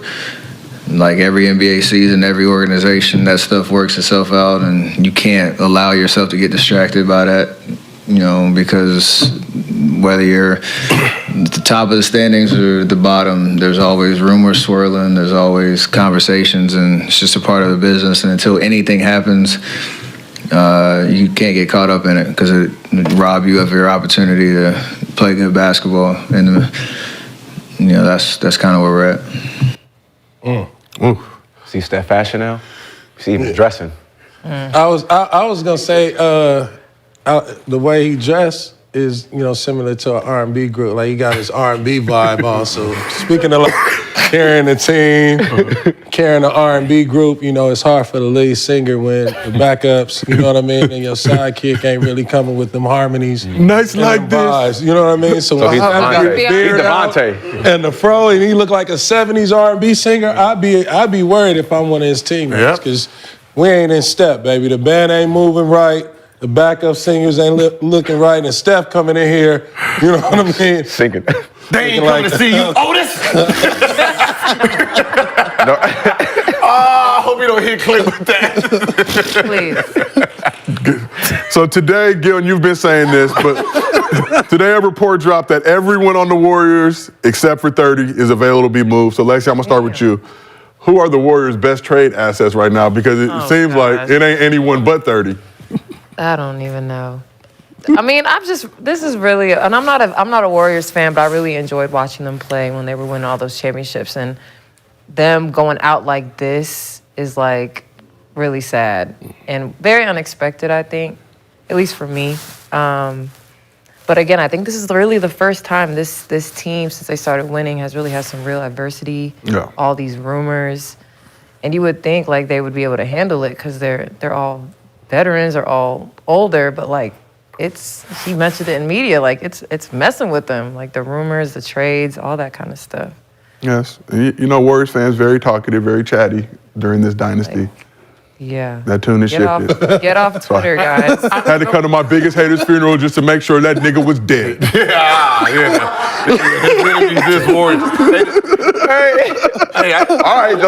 I know one thing that they would have never got booed in Oakland. I know they would have never got booed in Oakland. Shit, they'd appreciated that.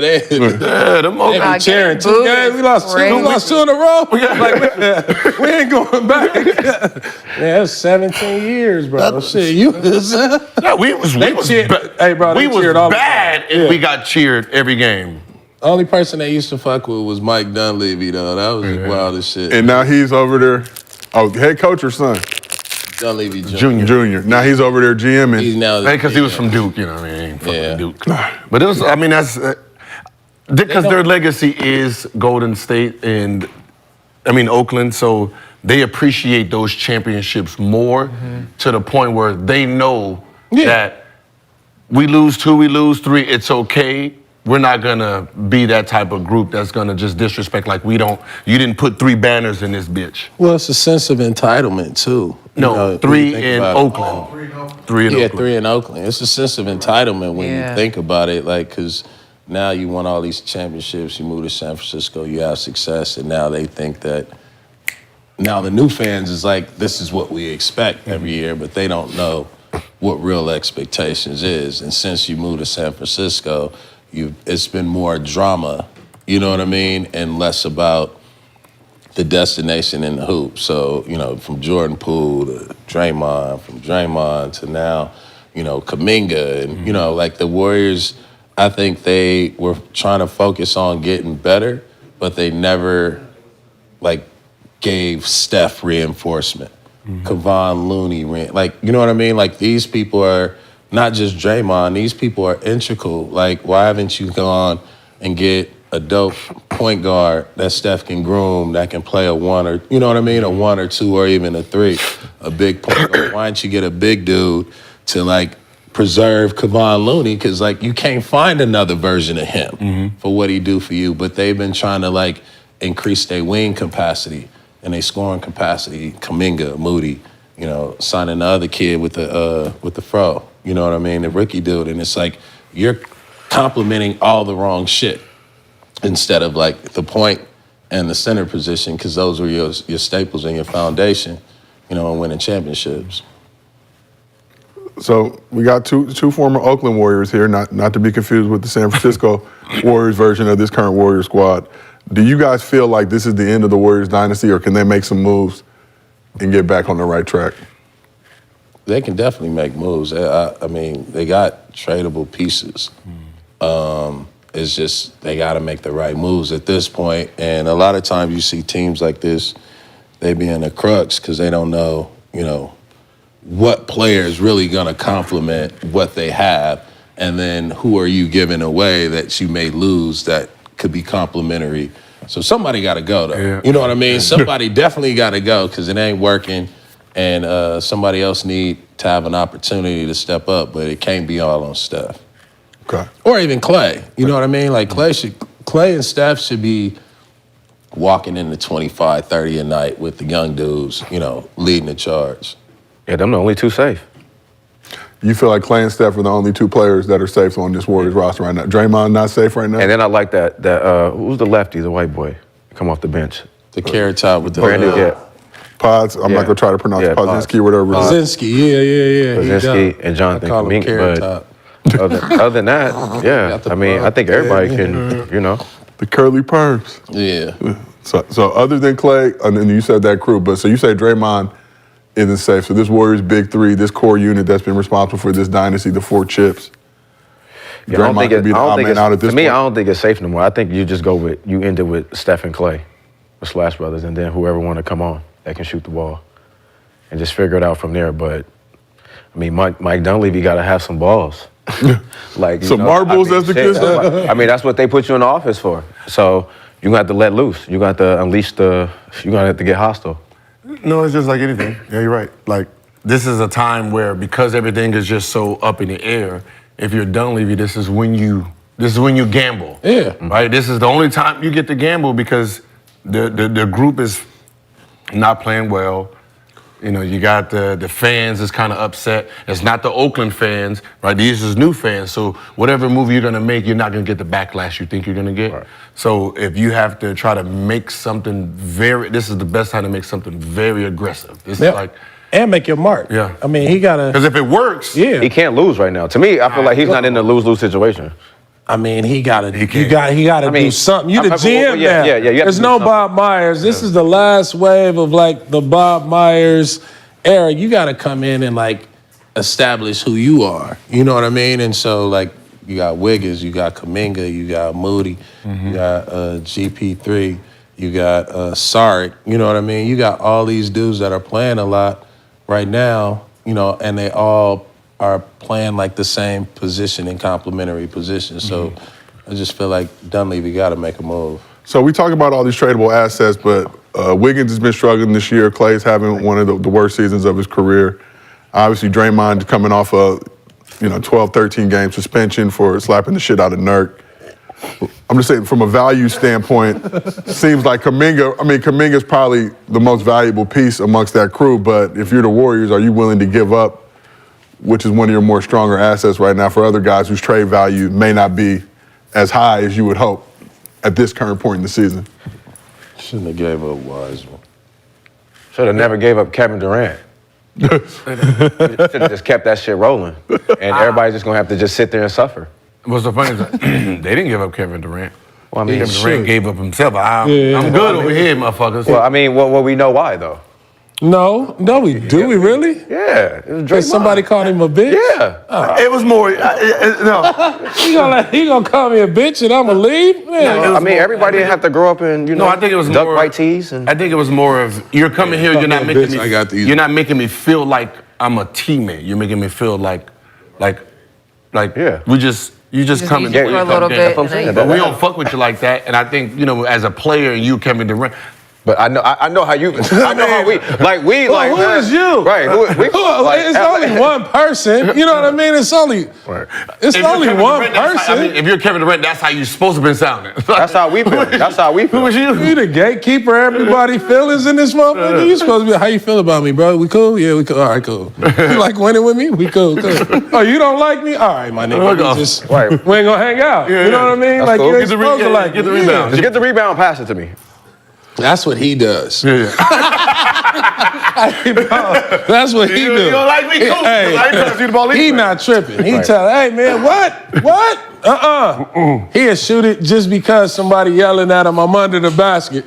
He'll shoot the ball and make them tip it in. That's how he used to get down.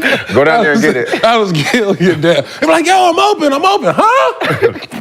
What'd you say? Oh, get that. Good job. Get that. There you go. That's how he should have been. Like, what? I'm the MVP. No, for sure. You ain't talking to me? The face of the league too, and the face of the league. And we got people in the chat. They're clamoring, saying the Warriors should have drafted LaMelo Ball instead of James Wiseman. Do you feel like? Hell yeah. That That's the whole point. You supposed to, that pick should have been LaMelo Ball, because now you got Steph, you got LaMelo, now you got Steph, LaMelo in the backcourt. Oh my God. And then he was 6'7", so he can guard the shit guard. Yeah. And he a willing passer. And he can pass. I mean, that's a what first pass. He's a first Now pass. you got Steph off the ball. Oh my God. And you got three shooters and LaMelo when at with Clay at right now. he can be the second option. They got to get some draft picks. They got to try and get young. Because you already, what are they? They like old and young. And then ain't no middle vets to be like, hey, I need this opportunity. I want to win a championship. Like, there's no veterans that are coming over that's like, yo, I want to win a championship. Either they already won the championship or it's the young dudes that won championships and never played and feel entitled. And so you have no bridge players in the organization right now. So you talked about KD. Let's talk a little bit about the Suns. Suns had the easiest schedule in the league before their loss to the Clippers on Monday. They've lost 3 of their last 4 games, including 2 losses to the Clippers and 1 to the Grizzlies without Ja Morant. They play the Lakers tonight on TNT. So we'll see how that goes down. But D-Book has been handling the point guard responsibilities for most of the season. He's averaging 26 points, 5 rebounds, 8 assists, but also 3 turnovers per game. So go on. I know where you stand, but I want to ask the rest of the couch, do they need to try to add another PG to this roster, or should they be riding out with D-Book and Bradley Beal handling most of that responsibility? It's the advantage. I mean, he's averaging 8 assists, so he's averaging as the middle road point guards are, right? I mean, it's not hard to average 8 assists today. But I'm saying, but other than Hallie, I mean, yeah, you just gotta be. What I'm saying is, you got Hallie who's making the original point guard, that passing point guard, look amazing again, right? Because for the most part, it was basically dominated by scoring. Book it at that position, he really do have the advantage because he's averaging the same amount as somebody who's passing first, but he's big. So now you have to guard me. You in mid-range guy who's gonna sit in the post, who's a legit 2-man. Now all the point guards have to guard him. That's an offensive advantage so I wouldn't bring in some point guard. I just think they play to their weakness. You know what I mean? They never play to their strength. You got Bradley Beal, Devin Booker playing point guard. He don't post up. He don't cause mismatch problems. He's getting double teamed, kicking out to the dudes who can't shoot that are less than 40% shooters, and they making plays when he kicking the head. So the way that they play don't really make sense because they really just out there playing street ball. And if Devin Booker got it, he gonna go with it. If Durant got it, he gonna go with it. Bradley Beal got it, he gonna go with it. And they not like working together. Yeah, they not working together. And then the other 2, whoever they are, they're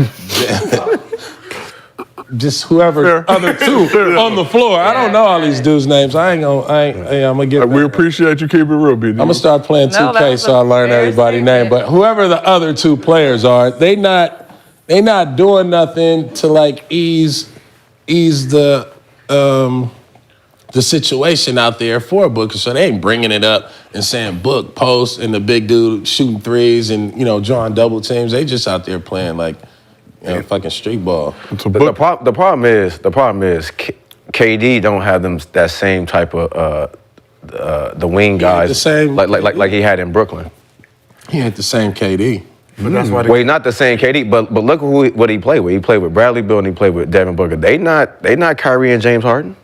Like, that ain't the same type of flow. And the only reason why that didn't happen because of, But they different. This is a quicker offense. And they're not better. But they're not better than them. Those 2 of them. Those 2 wing guys ain't better than James and not Kyrie. as individuals, as a group, they could be. No, because Brooklyn had a better chance of winning it than he would with the Suns. What I'm saying is, yeah, for sure.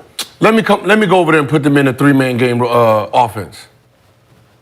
I'll put them in. There'd be 3 over there. You two sit right there. 3-man game. Why the fuck these 3 ain't playing 3-man game? It looks like they're playing different games. Pick and roll. Devin Booker and KD pick and roll. Bill, you in the corner. Yeah. Roll. Head jump. Hey, 1-3 pick and roll with KD. What you gonna do? Booker. Switch. Bucket. Okay. It's a bucket, bro. It's a bucket. I'm going to pass it to KD, then Booker and Beal, y'all do a screen. I'm going to set a screen for you. What you going to do? Switch it. We're going to roll. It should be a 3-man offense. Instead of you play 1-on-1, I sit over here. You don't got it. My turn. No, my offense will be just these 3. Yeah, and that's fine. And y'all go do some little things. Duck in a little bit. I might see you. Back over high post, drop down to the post on Book. throw it to KD at the high post on the elbow, let him work, put Book in the corner. They don't play together. They don't play together. Lexi, what you Take saying? turns. It feels like when you're watching them, they're like playing 3 completely different games. Yeah. And it's not in sync. It's never in sync to the rhythm of the game. And so nobody else contributions really matter if there's no flow. It's just like, oh, he had a good game, but we lost. And it's like, damn, dude, if he could have got us 17 points last game, we would have won. You know, the wrong people are stepping up to like fill the gaps when the right situation and the right way that they should be playing, other people should be like the heroes for winning game basketballs in the locker room for hustle. But but our problem with the Lakers, right? It's when you're not doing anything on the court, it hurts the stars. That hurts the stars because you're not carrying your weight. So now when I'm getting double and I pass it to you, and you sitting there like you anxious. Get back open. I gotta get open, do the same thing, and get doubled again. Pass back to you. Do something like that. Back door every time, run the lane every time. Like crash the board. That's what I've said. Like, go offensive rebound. Try to give me 3 a game. Just offensive rebound. Try to give me 3 extra possessions. Hey, it's LeBron and AD. You can't get no offense. You don't get rebounds. Leak out. See if we can get you 2 of those a game up the court. Get you, Kerry Kittles it, right? Now when my guy decides to shoot, he got to run the fuck back. Right, there's things you can do in this game, but me, Karan, and Antoine, it's gonna be us 3.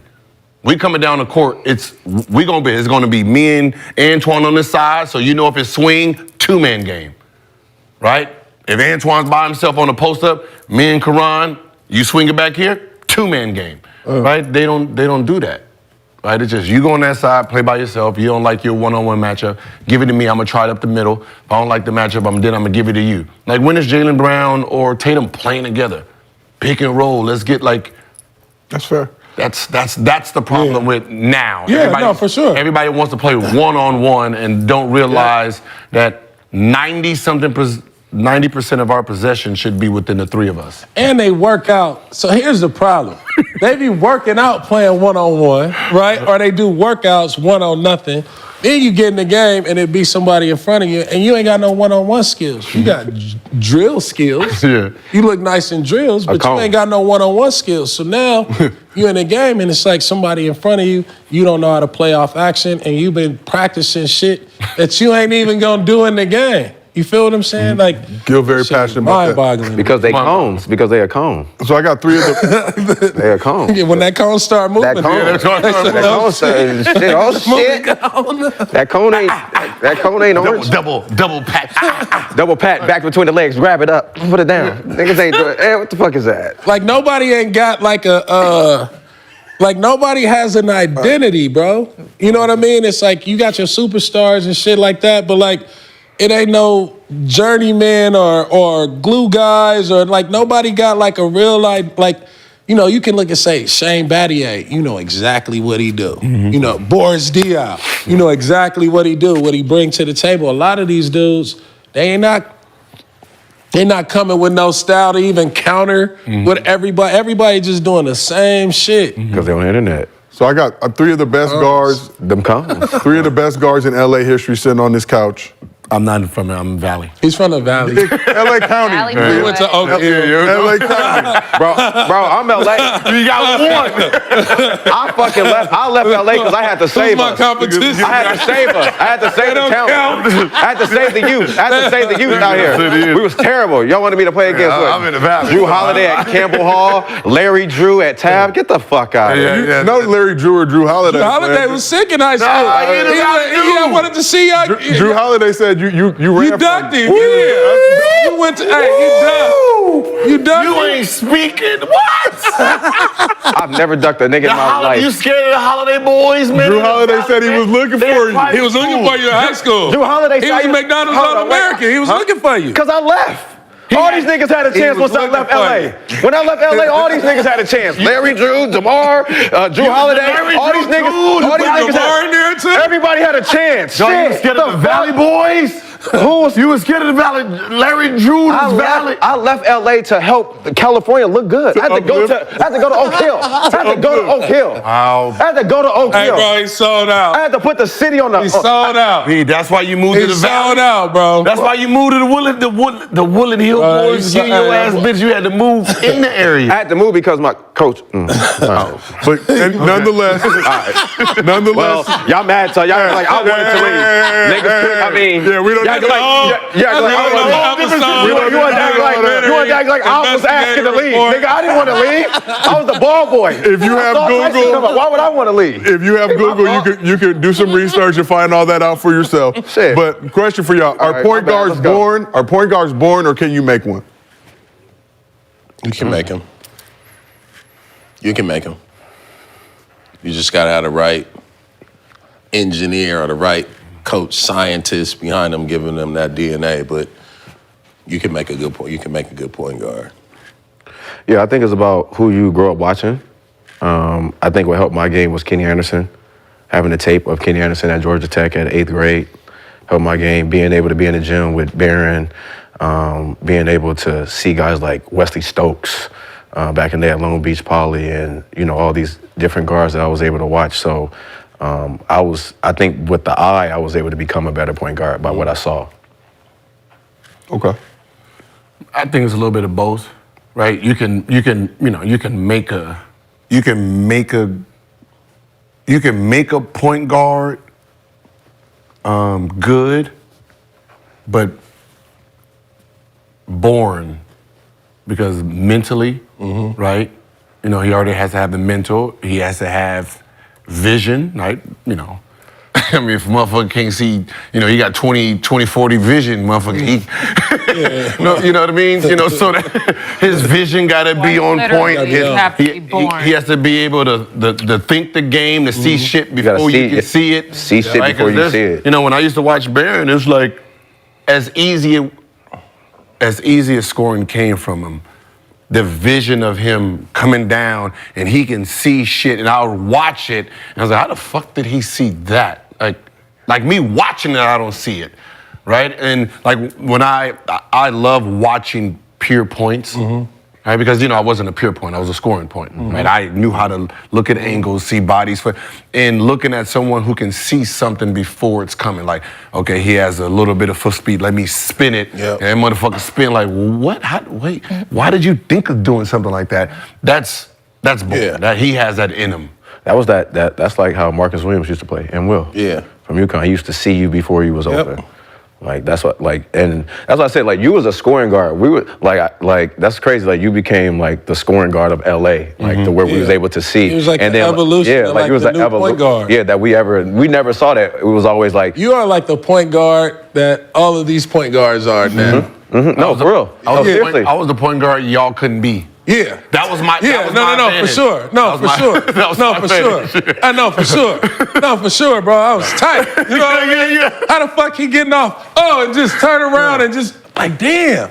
Like, yeah, you were the evolution of like, it doesn't have to be initiated with the pass. My points are just as potent, and then my passing is like my secondary thing that's gonna beat you. You know what I mean? Where we had to get 10, 12 assists, and then like 18 points, 12 assists is like a perfect game for us. You know what I mean? It wasn't no I wasn't getting 40s, 30s, But that's like because 25. you could do that. But our teammates was better. You ain't play with nobody. I had the right. See, the problem is like the squad. I had no big man that we had to pass the ball to. In that era, yeah. So when I came in, even with a Donald Ford and Dan Pierce, like the first 5 plays of the quarter or just half, you get 5 plays. Yeah. That's it. So 5 and then nigga, that's it. We ain't got to. That was like that was like, dog, I'm telling you, that was like the mandate. You come out, you gotta go inside. Your first point's go inside, then the next one is a pin down for your shooting guard, and then the second one was like another post up. Like you had to go establish yourself in the post. That was like always the thing until kind of like you came around and it was like it was over. Oh, this motherfucker. And I get to talk shit. Oh yeah, now you already got this. He already got his shot for the day, right? Yeah, he got 18. It's good, and I get to shoot all the shots, and he got to sit there like run the offense, and I'm like, yep. And the whole time you like, this nigga killing me. oh my God, Like he's killing me. Like this nigga's killing me. I got 3 fouls. Oh man, then he got to run offense. Bro, this is not fair. Like he's killing me. It's not fair. This motherfucker just out here just obliterating people. It's like, all right, I come down and run the offense and shit. He ain't even playing defense. He waiting to go down the other end so he can shoot. It's like, God damn, dude. Okay, I can't do this. I can't get this off. I got McGlure. He gonna want to fight at halftime. Wes, PJ Brown, like, no way. 20 shots in a game for me was like a lot. Yeah. Yeah, back then. And I'm hella tired. And that's what's it. But that shit is exhausting. But that's the funny part is the casual fan or the media wouldn't understand any of it. Yeah, for sure. Right? You over here ranking point guards and you'd be like, nah, this man was more dangerous than this man. Yeah. He just had post players he had to pass it to. Yeah. But if he didn't have them, oh no, we was done. Yeah. We was done. Them 2 post-ups, I'm like, hey, double real quick. Double real quick. Yeah. I think the first 2 players coming here, double. Ah, yeah. Then it's regular offense. I ain't got to worry about getting double no more. Shit, then my job is trying to get him in foul trouble before, because I know once he got mad, then oh shit, he's coming at me now. Now, hey Larry, no, you got him. Hey, L. Yeah, I'm not gonna front. I ain't gonna front. I did hate that my rookie year against y'all. I played against BD, against the Clippers, rookie year in the post. You in the post. John C. Billups in the post. Yeah. 2 fouls, come sit down. You ain't running around all day. No way, bro. I used to hate that shit. Hey, no way. Even Billups, like, slow your ass down. Yeah. you only gonna take. I saw you score 55. Bro, I'm nervous. I'm nervous. We at home with ESPN. I'm pump faking and shit. This nigga shorter than me. Until he fouled me. Okay, cool. Until he fouled me. Yeah, man. I'm not about, hey, man, I'm not about to be, go sit down. I'm not about to be chasing you, dog, embarrassing me and shit. 19, 20. You know, Pooh embarrassed me when he was in Sacramento when I was with the Clippers. I had just having a bad year. He was killing. I tried to trip him on that. Yeah. I'm a hater when I'm out there. Nah, for real. But we respect it. But let's keep this thing moving. Oh, fuck ass. Let's talk about embarrass me at the house. Let's talk about KD a little bit. So there were reports that KD was unhappy with the Suns around Christmas, which KD called bullshit. KD recently spoke to Fox Sports about the Suns and not running from the grind in Phoenix. Is what he had to say. I don't want to get traded. I'm not frustrated because Brad was injured. I wasn't frustrated because of the role players on the team. That shit really was ignorant to me. You know what I'm saying? It's like, yeah, we lose a game. You think I'm supposed to be happy after we lose a game? You know what I'm saying? I'm not frustrated with the whole situation. I may be frustrated at the moment at a bad play or a tough stretch, but now I enjoy the grind. So let's go back to the holiday season. Brandon, you caused a stir a few weeks ago when you tweeted this. You said, KD should leave the Suns. They curse Mary. He don't deserve this. Oh, my gosh. KD talked about that, too, said that was your opinion, but he was basically getting bashed by people because of what you tweeted as if he tweeted it, and that was his thoughts on the situation. I mean, he's pound for pound one of the greatest, so I'm going to roll with him. You got to get up out of there. So should KD embrace the grind? Where?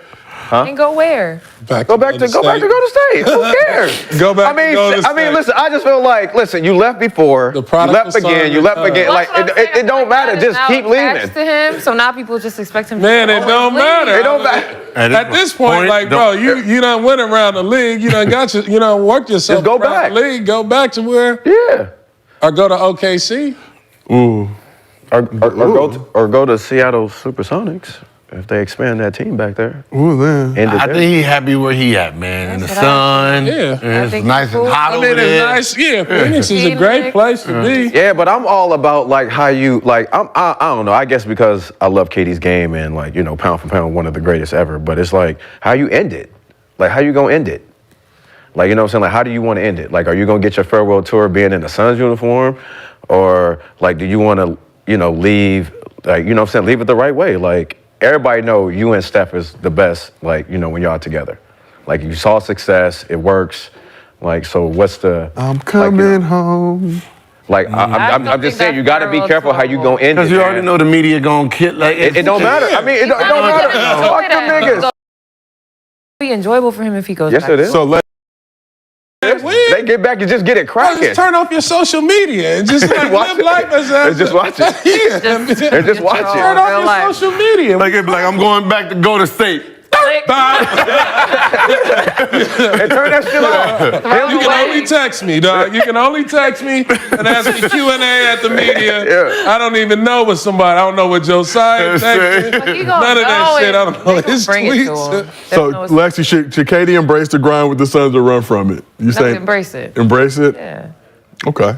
Good. You saying he should embrace it? Yeah, I mean, it's Brandon, you're agent of chaos, obviously. Man, Steph listen, the struggling. last person said something about embracing the grind and staying there. He left. He ended up going to Milwaukee. He in Milwaukee now. So I don't want to hear shit about embrace. It ain't. No, embrace the grind. Embrace the grind. Yeah, but this ain't embrace the grind. Man, the problem. Listen, this ain't no grind. He got 2 more Hall of Famers with him. Like they got a grind. Winning the championship is a grind. We're not gonna do It's that. not a grind like his grind. No, what I'm saying is we're not gonna do that. We already, the Clippers done already did it to us, right? We laughing, giggling. Now they over here smacking the fuck out of people, right? Because they got their shit together. They just getting healthy together. The Sun, they only been 2-3 games together. Let them get their 10-15 games in like the Clippers did, and let's see what happens. So if they don't win it this year, then what? Nothing. They got next year. Okay, and then they got the same team next year. Well, hold on. Well, moves are going to be made. So not them 3. No, that's fine. But other teams. So don't think you're going to walk into next year and just think you're going to have to roll that shit out there. How far do they need to get this postseason to be confident they can do something next year? Right now, I think KD is not the KD of old.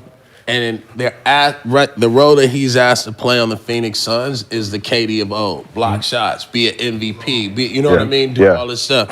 When Bradley Beal come back and Devin Booker come back, if they can create that triangle, then it's going to take a lot more pressure off of KD to where his MVP greatness can actually live, and other people are doing all the little intangible shit. But he got too much. He like Steph. He got too much responsibility because he got to play a little point guard. He not thinking about score. He not thinking about that's my best weapon and then everything else I do is great too. He thinking about I got to lead these dudes to a victory, which is definitely not what he's used to. He's never been that or been that role. Any team. He's never had to do it. It's like, just be money sniper. And he's like, well. Just be the MVP greatness you are just as an enigma, you know what I mean? Instead of like as the main source that got to lead, communicate, help the, like he can't think for everybody. If he think for himself and just go out there and hoop, he gonna be great. You know what I mean? You got to make sure the family's together. But that's not his no locking of the hands. Honestly, not his responsibility because that's not his personality. You know what I mean? Like Bill. It should be Bradley Beal because he got the personality. He got the game that can complement Booker to KD. So he has to become like that Harden, you know what I mean, for the Phoenix Suns to kind of, it's not Booker being 6, like Booker gonna get his. Bradley Beal got to figure out how to be that linchpin in between both of them. It ain't gonna happen. He would have been it. He ain't been there. That's what I'm saying. He ain't playing. I mean, but he wasn't that up in with the Wizards. Give him till March 1st. They wasn't winning. Well, they was close. What? They had a terrible team. They had a terrible team. When you talking about when John left? Yeah. Okay, well. When we averaged 30, he was on demon time over there. I mean, there's a lot of people on demon time over there with the Suns. Well. Like who? What's up with the Suns? What happened with the Suns? I ain't doing what happened. No, I just don't like the position KD in. Nah. I'm going to Google. I mean, it's a lot of demon time shit going on over there. We gotta stop locking hands. Oh, yeah, we're not talking about that. We're not talking about that. We're not. Oh, Bridget. We gotta make sure everything is together as a unit. That's why we got braces now. We got Talk about friendship. locking hands. All right, let's move on. I don't even know what that means. We'll talk about it after the show. Let's move on to hibachi time. Let's move on to a little hibachi time. Okay. I was trying to make sure they didn't have the draft before that. Okay. I was trying to. them draft, you know what I mean? I'm trying to look, okay, nah. It was Toronto. Wait, what? Oh, no. They trying to figure out why you hate the Suns. Why you type? Oh, you He ain't like the culture. I don't like the culture. I don't like the culture. I saw them losing Game 6 against Milwaukee too, so you already know how I feel. Okay, that's fair. Fair assessment. You should love them because that's how y'all got your. That's what. Keep it going. KD didn't need to go over there. Don't go over there. That's cursed. Okay. Fair. Oh, it's cursed by Foster. No, it's cursed. Yeah, a lot of things. There's a lot of. All right, let's talk a little bit about Wemby. Wemby made history on Wednesday night, becoming the youngest center in NBA history to drop a triple-double. The youngest center? Take a look at this nice pass. All right, you already know you was going to attack that. I already knew you was going to attack that. So Wemby gave the Pistons 16 points, 12 rebounds, and 10 assists with no turnovers in only 21 minutes. Second fastest triple-double in league history. Only Russ ever had a fast one, of course. A fast one when he did it in, I believe, 20 minutes, which is fucking wild. Just reached up and put And it was against the Pistons, but either way, no boneless wings. Wow. Oh, nutmeg. Piston fans didn't get no boneless wings, but they did get to see a Wemby triple-double. On the guards. Come on, dude. Look at this dude. Look at him throwing. No the jumping. Look at this dude. Wait. Now I'm more pissed off at the team at the beginning. This dude is sitting there as a willing passer while you guys are not wanting to pass to him. That is crazy. Yeah, they like he's looking for y'all like this. He's and when he's sitting there down there, y'all like, oh no. He's the one. Yeah, but you got all them dudes was averaging like 20. Man, he the one. I know, but it's not like he the one. It's not like he came the on one. No, I hear you. Man, But it's not like he came on there with some bully shit like I'm trying to score 30. Yeah. Man, I'm about to get 17 and win. Mm-hmm. I got to take my 20 now. You know what I mean? Like my 20 was fugazi. Yep. Do you not win? All them dudes is fugazi 20s. They need to be 17, 16. That's how the Spurs can win. Let that dude rock. Yep. Man, that dude took the ball behind his back on the point guard and dunked on the. Come on, man. After that, I cut the TV off. Watch him no more. Check him next year. What's so funny is check him out next year. They're 20 last year, 17 this year. While he's the man, makes you look better. No, for sure. Yeah, No, it's gonna make you stay. Because they got talent around. They got talent around. They just young. They just young. They just young. But if you're gonna be young, let him make all the mistakes and learn all the mistakes working through what he got. Because he got the ism, bro. He got all the shit. You know what I mean? Somebody in the chat said Wemby's teammates are the ops. I mean, that's how they was. That's how they was acting, though. That's how they was acting. That's how they be on him. No, that's how they was acting. No, they be on that. Bringing the ball up himself. He's like, Yo, that's how they was acting, though. They was acting like they didn't want to give him the ball. It was like they was all signed to the same label, and then somebody just found this dude and showed up, and now everybody like, damn. He getting on the studio time. Yeah. Putting your shit out. Putting your shit out. That nigga right there. Lexi, He the one. He the one, bro. Lexi, what's your biggest takeaway from Wemby's dominant performance? They need to give him the ball more. That's it. I mean, it was against the Pistons, though, so keep that in mind. But 21 minutes is crazy. He the one, right? Yeah. He the one. Like, give him the ball. If y'all want to keep your jobs, Pop old, so hopefully he'd remember. You said the youngest center. Who's the youngest player? Oh, my mama, they need to go get DeMarcus Cousins. They need to get all the vets and then put them around them, and they know how to like manage all that. They need some vets over there. They need some older vets that's on their way out. They gonna let the young dude rock. Double check. I don't know. They still want to be, they still want to hoop for a year. It might be another name. Yeah, it might. That's what I got too. That's what I got. Is it a player from Oklahoma City? That's all you know. Caucasian. We'll keep it. Caucasian. We'll keep it. Oh, yiggity. Quagmire. Yiggity Quagmire. I forgot we done switch his name up. Huh? Quagmire. What's wrong with us, man? And on that note, it's LA, man. We in here. So, Ben, we got you here on the couch. We got the first annual Gills Arena Shootout presented by Underdog Fantasy taking place next Saturday, January 20th at the District in Chatsworth, California. Qualifiers competing against our celebrity influencers, Gills Arena crew, winner take all battle for $100,000. I don't know how your jumper's feeling, but if you want to pull up and participate, we would love to have you there. If you can beat I want to win the money. Yeah, that's what I'm saying. 100 racks in your pocket. Yo, then it don't Right, everybody. like I want you to come. I can't even shoot like that. I'm going to have to go find somebody. As I said, they just trying to shoot for you. Hey, chat. Isn't it obvious? No. Isn't it obvious? Can you write that in there? Isn't it obvious? Y'all, how many people y'all want to add? Don't say y'all. I gotta stop. You know what? I gotta stop showing. Joe little is invited I'm to just people putting on little his videos own. out there to promote, but it's like the more I promote. What is it, the 3-point shootout? Different spots in each round, but I think it ends with the college three because they wanted to make it fair for everybody. They put NBA on there. Oh, the NBA 3 and the This is 4th an round? NBA show. They put NBA on there. I was like, make it college. I'm trying to make it fair. I was trying to make it fair for everybody else because you know. Man, we beat you? Huh? Whoever beat you? Nah, just gotta it's highest score. 18 of us is basically, round and round. Man. All right, so here's a quick recap. That's saying too. He'd like to. Here's a quick recap from the qualifier in December. At stake is pride and $100,000 of Underdog Fantasy's money. So all the competitors come in January 20th. I'm not scared of you. You know, I'm going for that 100K. I'm here to win it. Moneyball, get hot. Okay, here to shoot for 100 grand. Shit, dog, you ready to go? This is 100,000, man. Damn.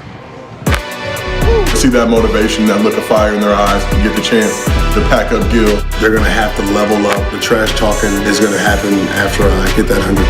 There we go. We got one. It's gonna be tough, Gil. There ain't gonna be no cakewalk. You're gonna have to kill me, bro. You ain't gonna get this over me. I promise you that. Good luck. Good luck. Good fucking luck. Thank you, Gilbert. No problem. So Underdog will also be doing special pick'ems during the shootout where you can go higher or lower on all the contestants. By all we mean every single one, including our Gills Arena crew. So one of those contestants is influencer Jack Settleman, friend of Underdog Fantasy, a legend out here in the game. So let's take a look at his shooting form and see how he stacks up against the competition. One strike for Desmond. Okay. Being in front of an absolute With the headband. sniper. Oh, What? She's been doing this to everybody, so you know what? Don't take it personal. him getting knocked out by another Gills Arena shootout participant, Jenna Bandy. Oh, he's losing for sure. I mean, but we ain't got to do all that, right? We ain't got to chase a shot. We just shooting. You do not have to get your own rebound. It's a little. You got a little cardio going on, so I kind of help him. We have the budget, but we have the budget, so you guys do not have to rebound. God bless Underdog Fantasy. We have the budget. We got the budget. If they was like, y'all niggas got to get your own rebounds, I would have cracked. Oh, that would have been It would have been a different. That should have been all day. That should have been all day. You have to sign a waiver. So, BD, first round of shootout is mid-range, so 5 spots, all in the midi. How many middies are you hitting out of 25? About 22, 23. Okay, 23, 20. That's my range. 92%er? That's my range. Yes. Me, probably less than that. 15. I'm a long distance. But you need to hit the middies to get to the next round. Oh well, I mean, I'm gonna try to do my best. Hopefully, I get 20. Okay. How many do you have to make to get to the next? It's all based on. So it's 18. So 12 go to the second round. So we just got to be top 12. Okay. And if it's a tie, what y'all got to do? Keep going, right? Rock, scissors, You paper. just do it again. Yeah, did you think about a time? I am not rock, paper, scissors. Oh, you just gotta do it again. And Lexi, how many middies are you hitting out of 25? Or hit a half-court shot? I'll say 21, 22. Cap. No, Lexi made us friendship bracelet. Oh no. Cap. When them lights is on, them cameras rolling, that ball get heavy. Y'all really just be attacking me on this. See, You got that Boston jacket on. That's why. That's a fade. No, I think. Like, I can't say shit. I can have no confidence in myself. No. But listen. No, you can't. Here you can. Here you can. God, Here you damn. can. No, Check them. No, every Don't time let him intimidate you. He's just competitive. As soon as you say something, he look at you like this. Right. Like, do you mean it? I'm trying to shoot. I'm playing mind games. You just gotta say what you say and look at him and be like. See, BD no. No, every time. BD no. It's been like the last 2 weeks. I can't say nothing. You know, he like, it's Jedi mind tricks. He trying to test your mental. You're like, oh, you gonna make 22? Oh, for real? Are you Hey, I be sure? like, I'm gonna knock 3 off of that just by staring at you, right? I'm 19. No. It's not working. I be sitting videos 4 in the morning. I hope you up. I just woke up. I hope you up. I hope you up this morning. Hey, I wake up just to. I'm in the gym already. I hope you up. I hope you up. In Lexi's defense, that is very early in the morning. You in the gym. Yeah, I hope I be in the bed chilling. I hope you up. It's 4:30, Gil. 4:30 in the morning is very early. I'm not awake. Okay. Shooting power. Maybe up at 4. Nah, just text that shit. It's fine. Oh, you text and go back to sleep? No, I text. I wake up. Hope you in the gym. Already done shot 500. It's annoying. Annoying. All right, well, let's Fuck, I'm gonna get a rebound at 5 in the morning. It's cold as fuck outside. Yeah, it is. It's been like 45 degrees. I can't feel that goddamn ball. Right. And out here too? Shit. It's freezing. Let's move on to our last segment of the day, Mostly Fans. And as always, the show is brought to you by Underdog Fantasy. Tell the If you have not OnlyFans we done got so already. MostlyFans. Download the. We don't have OnlyFans. We got Mostly Fans. We got a lot of haters too in the chat. The hating is really toned down though in 2024. I feel like people are motivated. I know it will not last, but let's at least get through Black History Month and y'all can go full throttle again. But as always, if you do not have the Underdog Fantasy app, download it. Use promo code GIL. We'll match your first deposit up to $100. So our first question, Underdog user Braylon OTE, who is collecting a lot of bread since most of our questions are trash. So what's the key to being a great shooter? Is it form, repetition, or muscle memory? I'll repeat the question. What's the key to being a great shooter? Is it form, repetition, or muscle memory? Bear, you're our guest today, representing Black Santa. It's gotta be the Holy Trinity. To be great, you gotta have elements of all three in order to be great. I agree. So it's a Starts with three-piece. form. I mean, I think it starts with form. You can get up a lot of shots, but if your shooting form is messed up, then what are you really doing? Yeah. Yeah. I think repetition is one of the most important parts. I think I'm gonna say reps, yeah. Because even if you have janky form, if you do it enough times, you'll figure it out. Facts. Yeah, and if you find the right form, like, perfect form may not fit right to your elbows, and what I mean? That is fair too. Like, I guess putting like, once you have everything in line, being consistent, right? Yes. Being like, I don't think, even I tell my son I said, I don't know if you know what consistent means, right? 365 days, right? If I say, all right, you're gonna shoot 100,000 shots in 365 days, you're a better shooter shooting every single day versus shooting half, but it's still the same number, right? Because muscle memory, all of it all matters. So I'd rather you shoot every single day, even if you take 5 today, every single day, so your body understands it. Because if you mentally take off or physically take off, your body starts adjusting to what you're doing. That's why we take naps at 2 p.m. every single day. Your body learns to shut down at that time. Yep. Right? So you be out there chilling, having fun, and be like, oh, shit, must be 2. Your body's telling you. So mostly it's to be a great shooter. Shoot every day. Every day. I need to tell Put 'em up. that. You shoot every day? Almost every day. Ooh. I design every day. What a loser. We're gonna have a shooting contest, and we got one mostly fans. We got one who sits there and designs every day. Gil, I'm gonna be real. You write my checks, but I'm looking forward to Lexi packing you up in the first annual. He not winning. How much you want to bet he ain't winning? Yeah. Okay, how about that? How much you want to bet you won't? It will be Lexi's arena. So 4 gets to the finals. So it's gonna be a 4. You're not getting to the finals. The finals is NBA 3. You're not getting there. Who has the advantage on the NBA 3? You got to get there. But you got to get there though. What I'm saying is today. You ain't shooting. When was the last time you shot NBA 3s like that? Last Friday, nigga. Look at that. Last Friday, nigga. With Nick at LA Fitness. No, what I'm talking LA about. Fitness don't even have NBA. I created it. I created it. I created it. Yes, it does. With Nick. Nah, you know, me and Swaggy, me and Swaggy. No. Swaggy. But I'm saying, Me and Swaggy, what? No, but what I'm saying is, but for the most part, when you talk about the, shooting with Swaggy, it don't count, bro. the influencers they haven't shot NBA threes to understand the NBA threes. Yeah, but they might get there to beat you from the other spots. College three? Yeah, they might. Influencer, college three? Yeah, they might. All you gotta do is shoot there. The only one who had the advantage on the college three is Lexi. Rashad said he gonna beat you, so that's 2. First of all, there's time. His body got to get past time. I mean, I don't know. Is his body capable enough to motherfucking move and shoot? He might motherfucking cramp up. I'm not worried about it. All that body weight, he got to carry that through the rounds and rounds. That motherfucker might be tired, man. I've been training at the NBA 3 line, though. Okay, see so? But he might not even get there. It's Final Four. He might not get there. Somebody might knock him off. 18 shooters? Never know. We will find out January 20th at the District in Chatsworth, California, 1 p.m. Pacific. You can watch on the Gills Arena YouTube channel. Either way, it's going to be funny. Final Four, Outlaws just got to creep in, and that Final Four, what was it? College, what was it, 50 NBA threes? It is?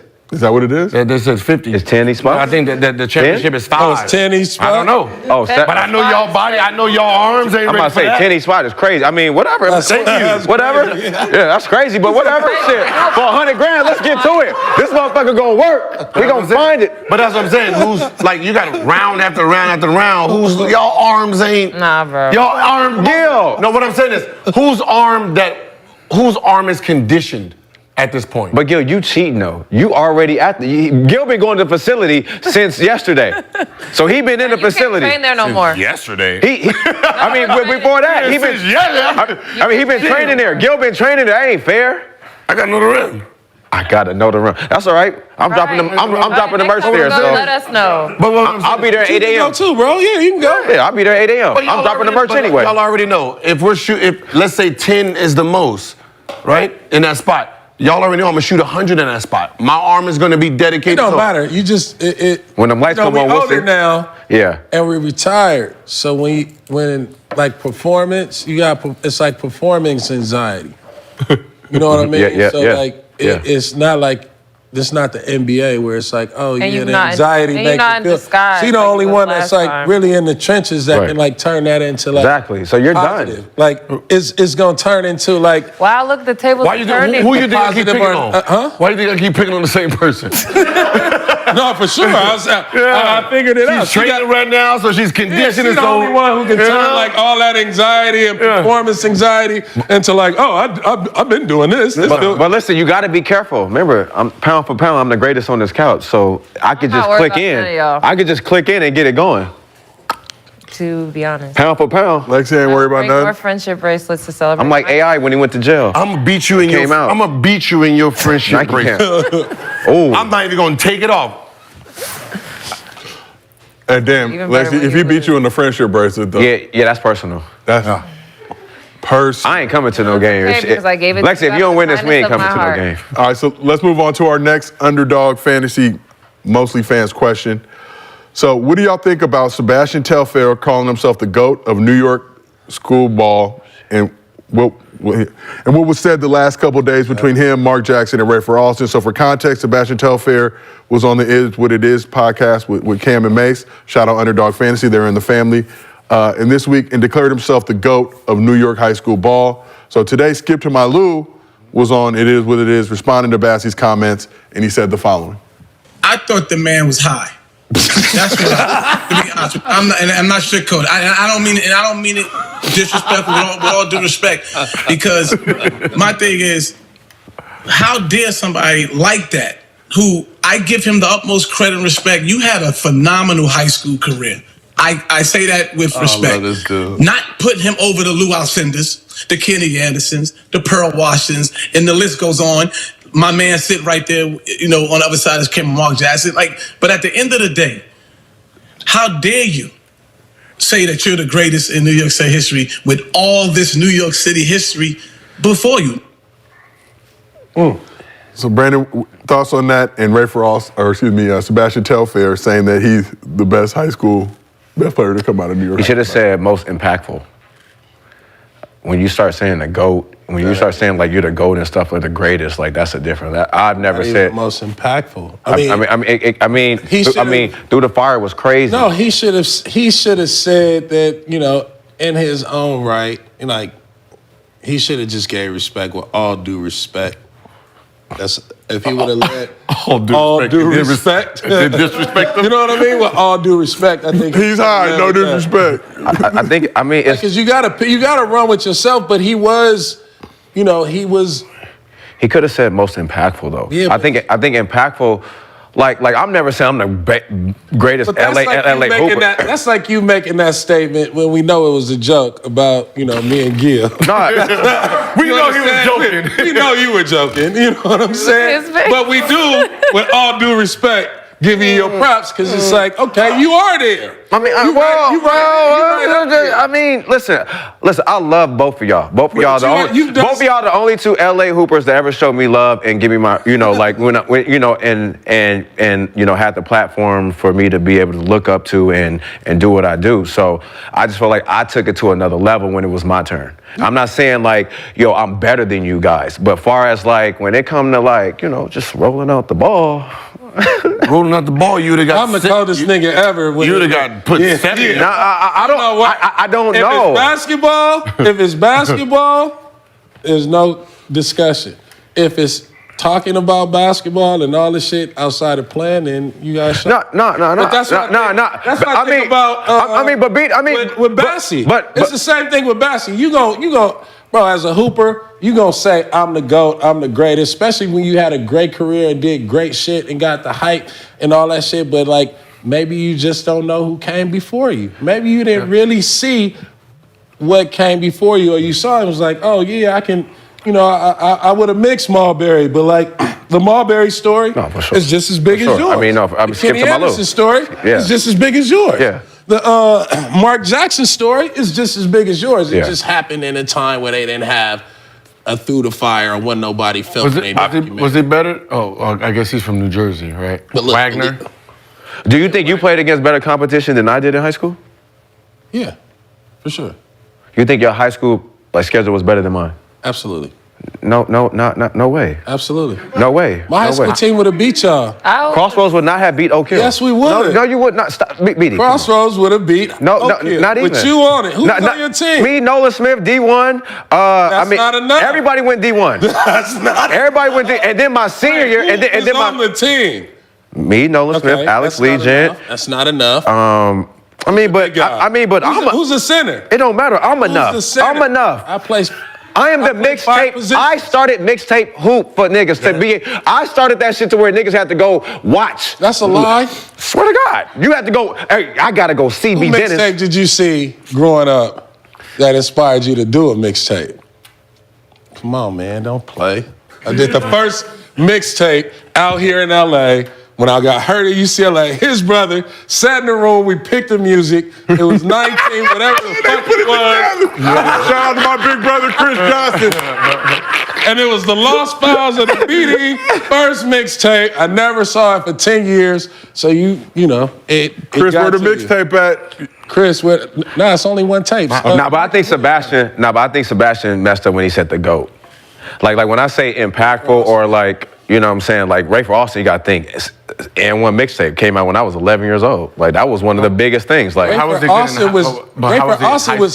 for Austin was just as big as Sebastian Telfair in high school, bro.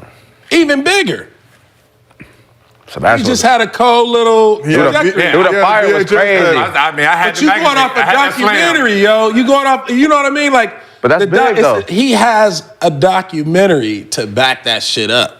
Right. Ray for Austin don't have a documentary because nobody was capturing footage like that. So like, stories can be like like he was the first to like do it big. But he got N1 mixtape. That's big. Yeah, I mean, come on, right? I mean, but we're talking about the resume. No, I know, but no, he's talking about. But it wasn't a documentary about him. You know what I mean? Yeah. Like Through the Fire was about Sebastian. You know what I mean? It was about the hype around him, like the hype he brought, like how cold he was. But when you think about like him and the lineage of point guards that come before him, you know what I mean? It's like, bro, like yeah, you're the greatest of your own right. Right. Does New York have better point guards than LA? Hell no. Fuck no, man. Stop that shit. I watch NYC Stop that point shit, man. guard. You know where we at. And Steve, you better relax. And Steve, you better relax. They got the best point guards in there. It's the worst documentary. I watch NYC point guards. Steve, don't bring that. Start that shit. They didn't explain shit. They didn't explain nothing. I watched NYC point guards and I was like, wait a minute. I know some LA point guards who may have something to say about this. LA point guard documentary. You're gonna see how real point guards get down. No disrespect to none of these New York point They better guards. make sure I got my Because, own chapter. hey, like I said, all the New York point guards are dope. They got all dope stories. That documentary didn't really touch like the essence of who all them dudes was and how and the timeline and the lineage, because I did my my podcast show, Point Guards. So I had all them dudes on the show. They ain't really like tap into like the real ones. You know what I mean? And the ones that aspire. So when you think about LA, it's like, yeah, we all famous and shit. We all made it, but it's like 10 to 15 motherfuckers we know that didn't make it to the league that's like could be right up there and go top 5 point guards and come out of LA, most inspirational. So but when we I don't think so. I mean, you know, I played against most of the top New York point guards in my career. Mark Jackson. I didn't play against Kenny Smith, but Mark Jackson, Kenny Anderson, Steph, Bassie, Rafer. You know what I mean? I just think that we just come with something. We got something different because like we have to do scoring, assisting, defense. You know what I mean? It's just a different game. Well, just and I'm with all the action too. So I know. I mean, we did. We Whoever want to do something, we did. What's that? Whoever want to do something, We did go down. Hey, we did go down to New York and I heard about that. we showed up. Me and Gil showed up at the Rucker and won. Yeah. With all When y'all say I'm LA not a dudes. champion, yes I am. Yeah, New York. Rucker champion. Rucker champion. We already did that. We already went to New York and smacked them up. You know what I mean? And we gonna do it again this summer too. All I'm saying is when we have that LA point guard documentary, make sure I got an hour to myself because I got lots of shit to talk about. my shit gonna take a minute. My shit, make sure BD, make sure you got an hour for me. You mean the Virginia one? No. Make sure, I mean, shit, we can talk about that. And then he left and went to Virginia. And went right to Rome, was speaking Italian, and came back. From Virginia. Me scusi. But BD, we appreciate you pulling up to the show. Unexpectedly, Baron Davis. Shout out Black Santa. Shout out You Wish Academy. Everything else you got going on for the community. Really appreciate that. And we appreciate y'all as always joining us for another episode of Gil's Arena presented by Underdog Fantasy. Whoop, whoop. We will see y'all next week. This is legendary, bro. Hey, he the only one with his mascot. Yep. What? BD. Yep.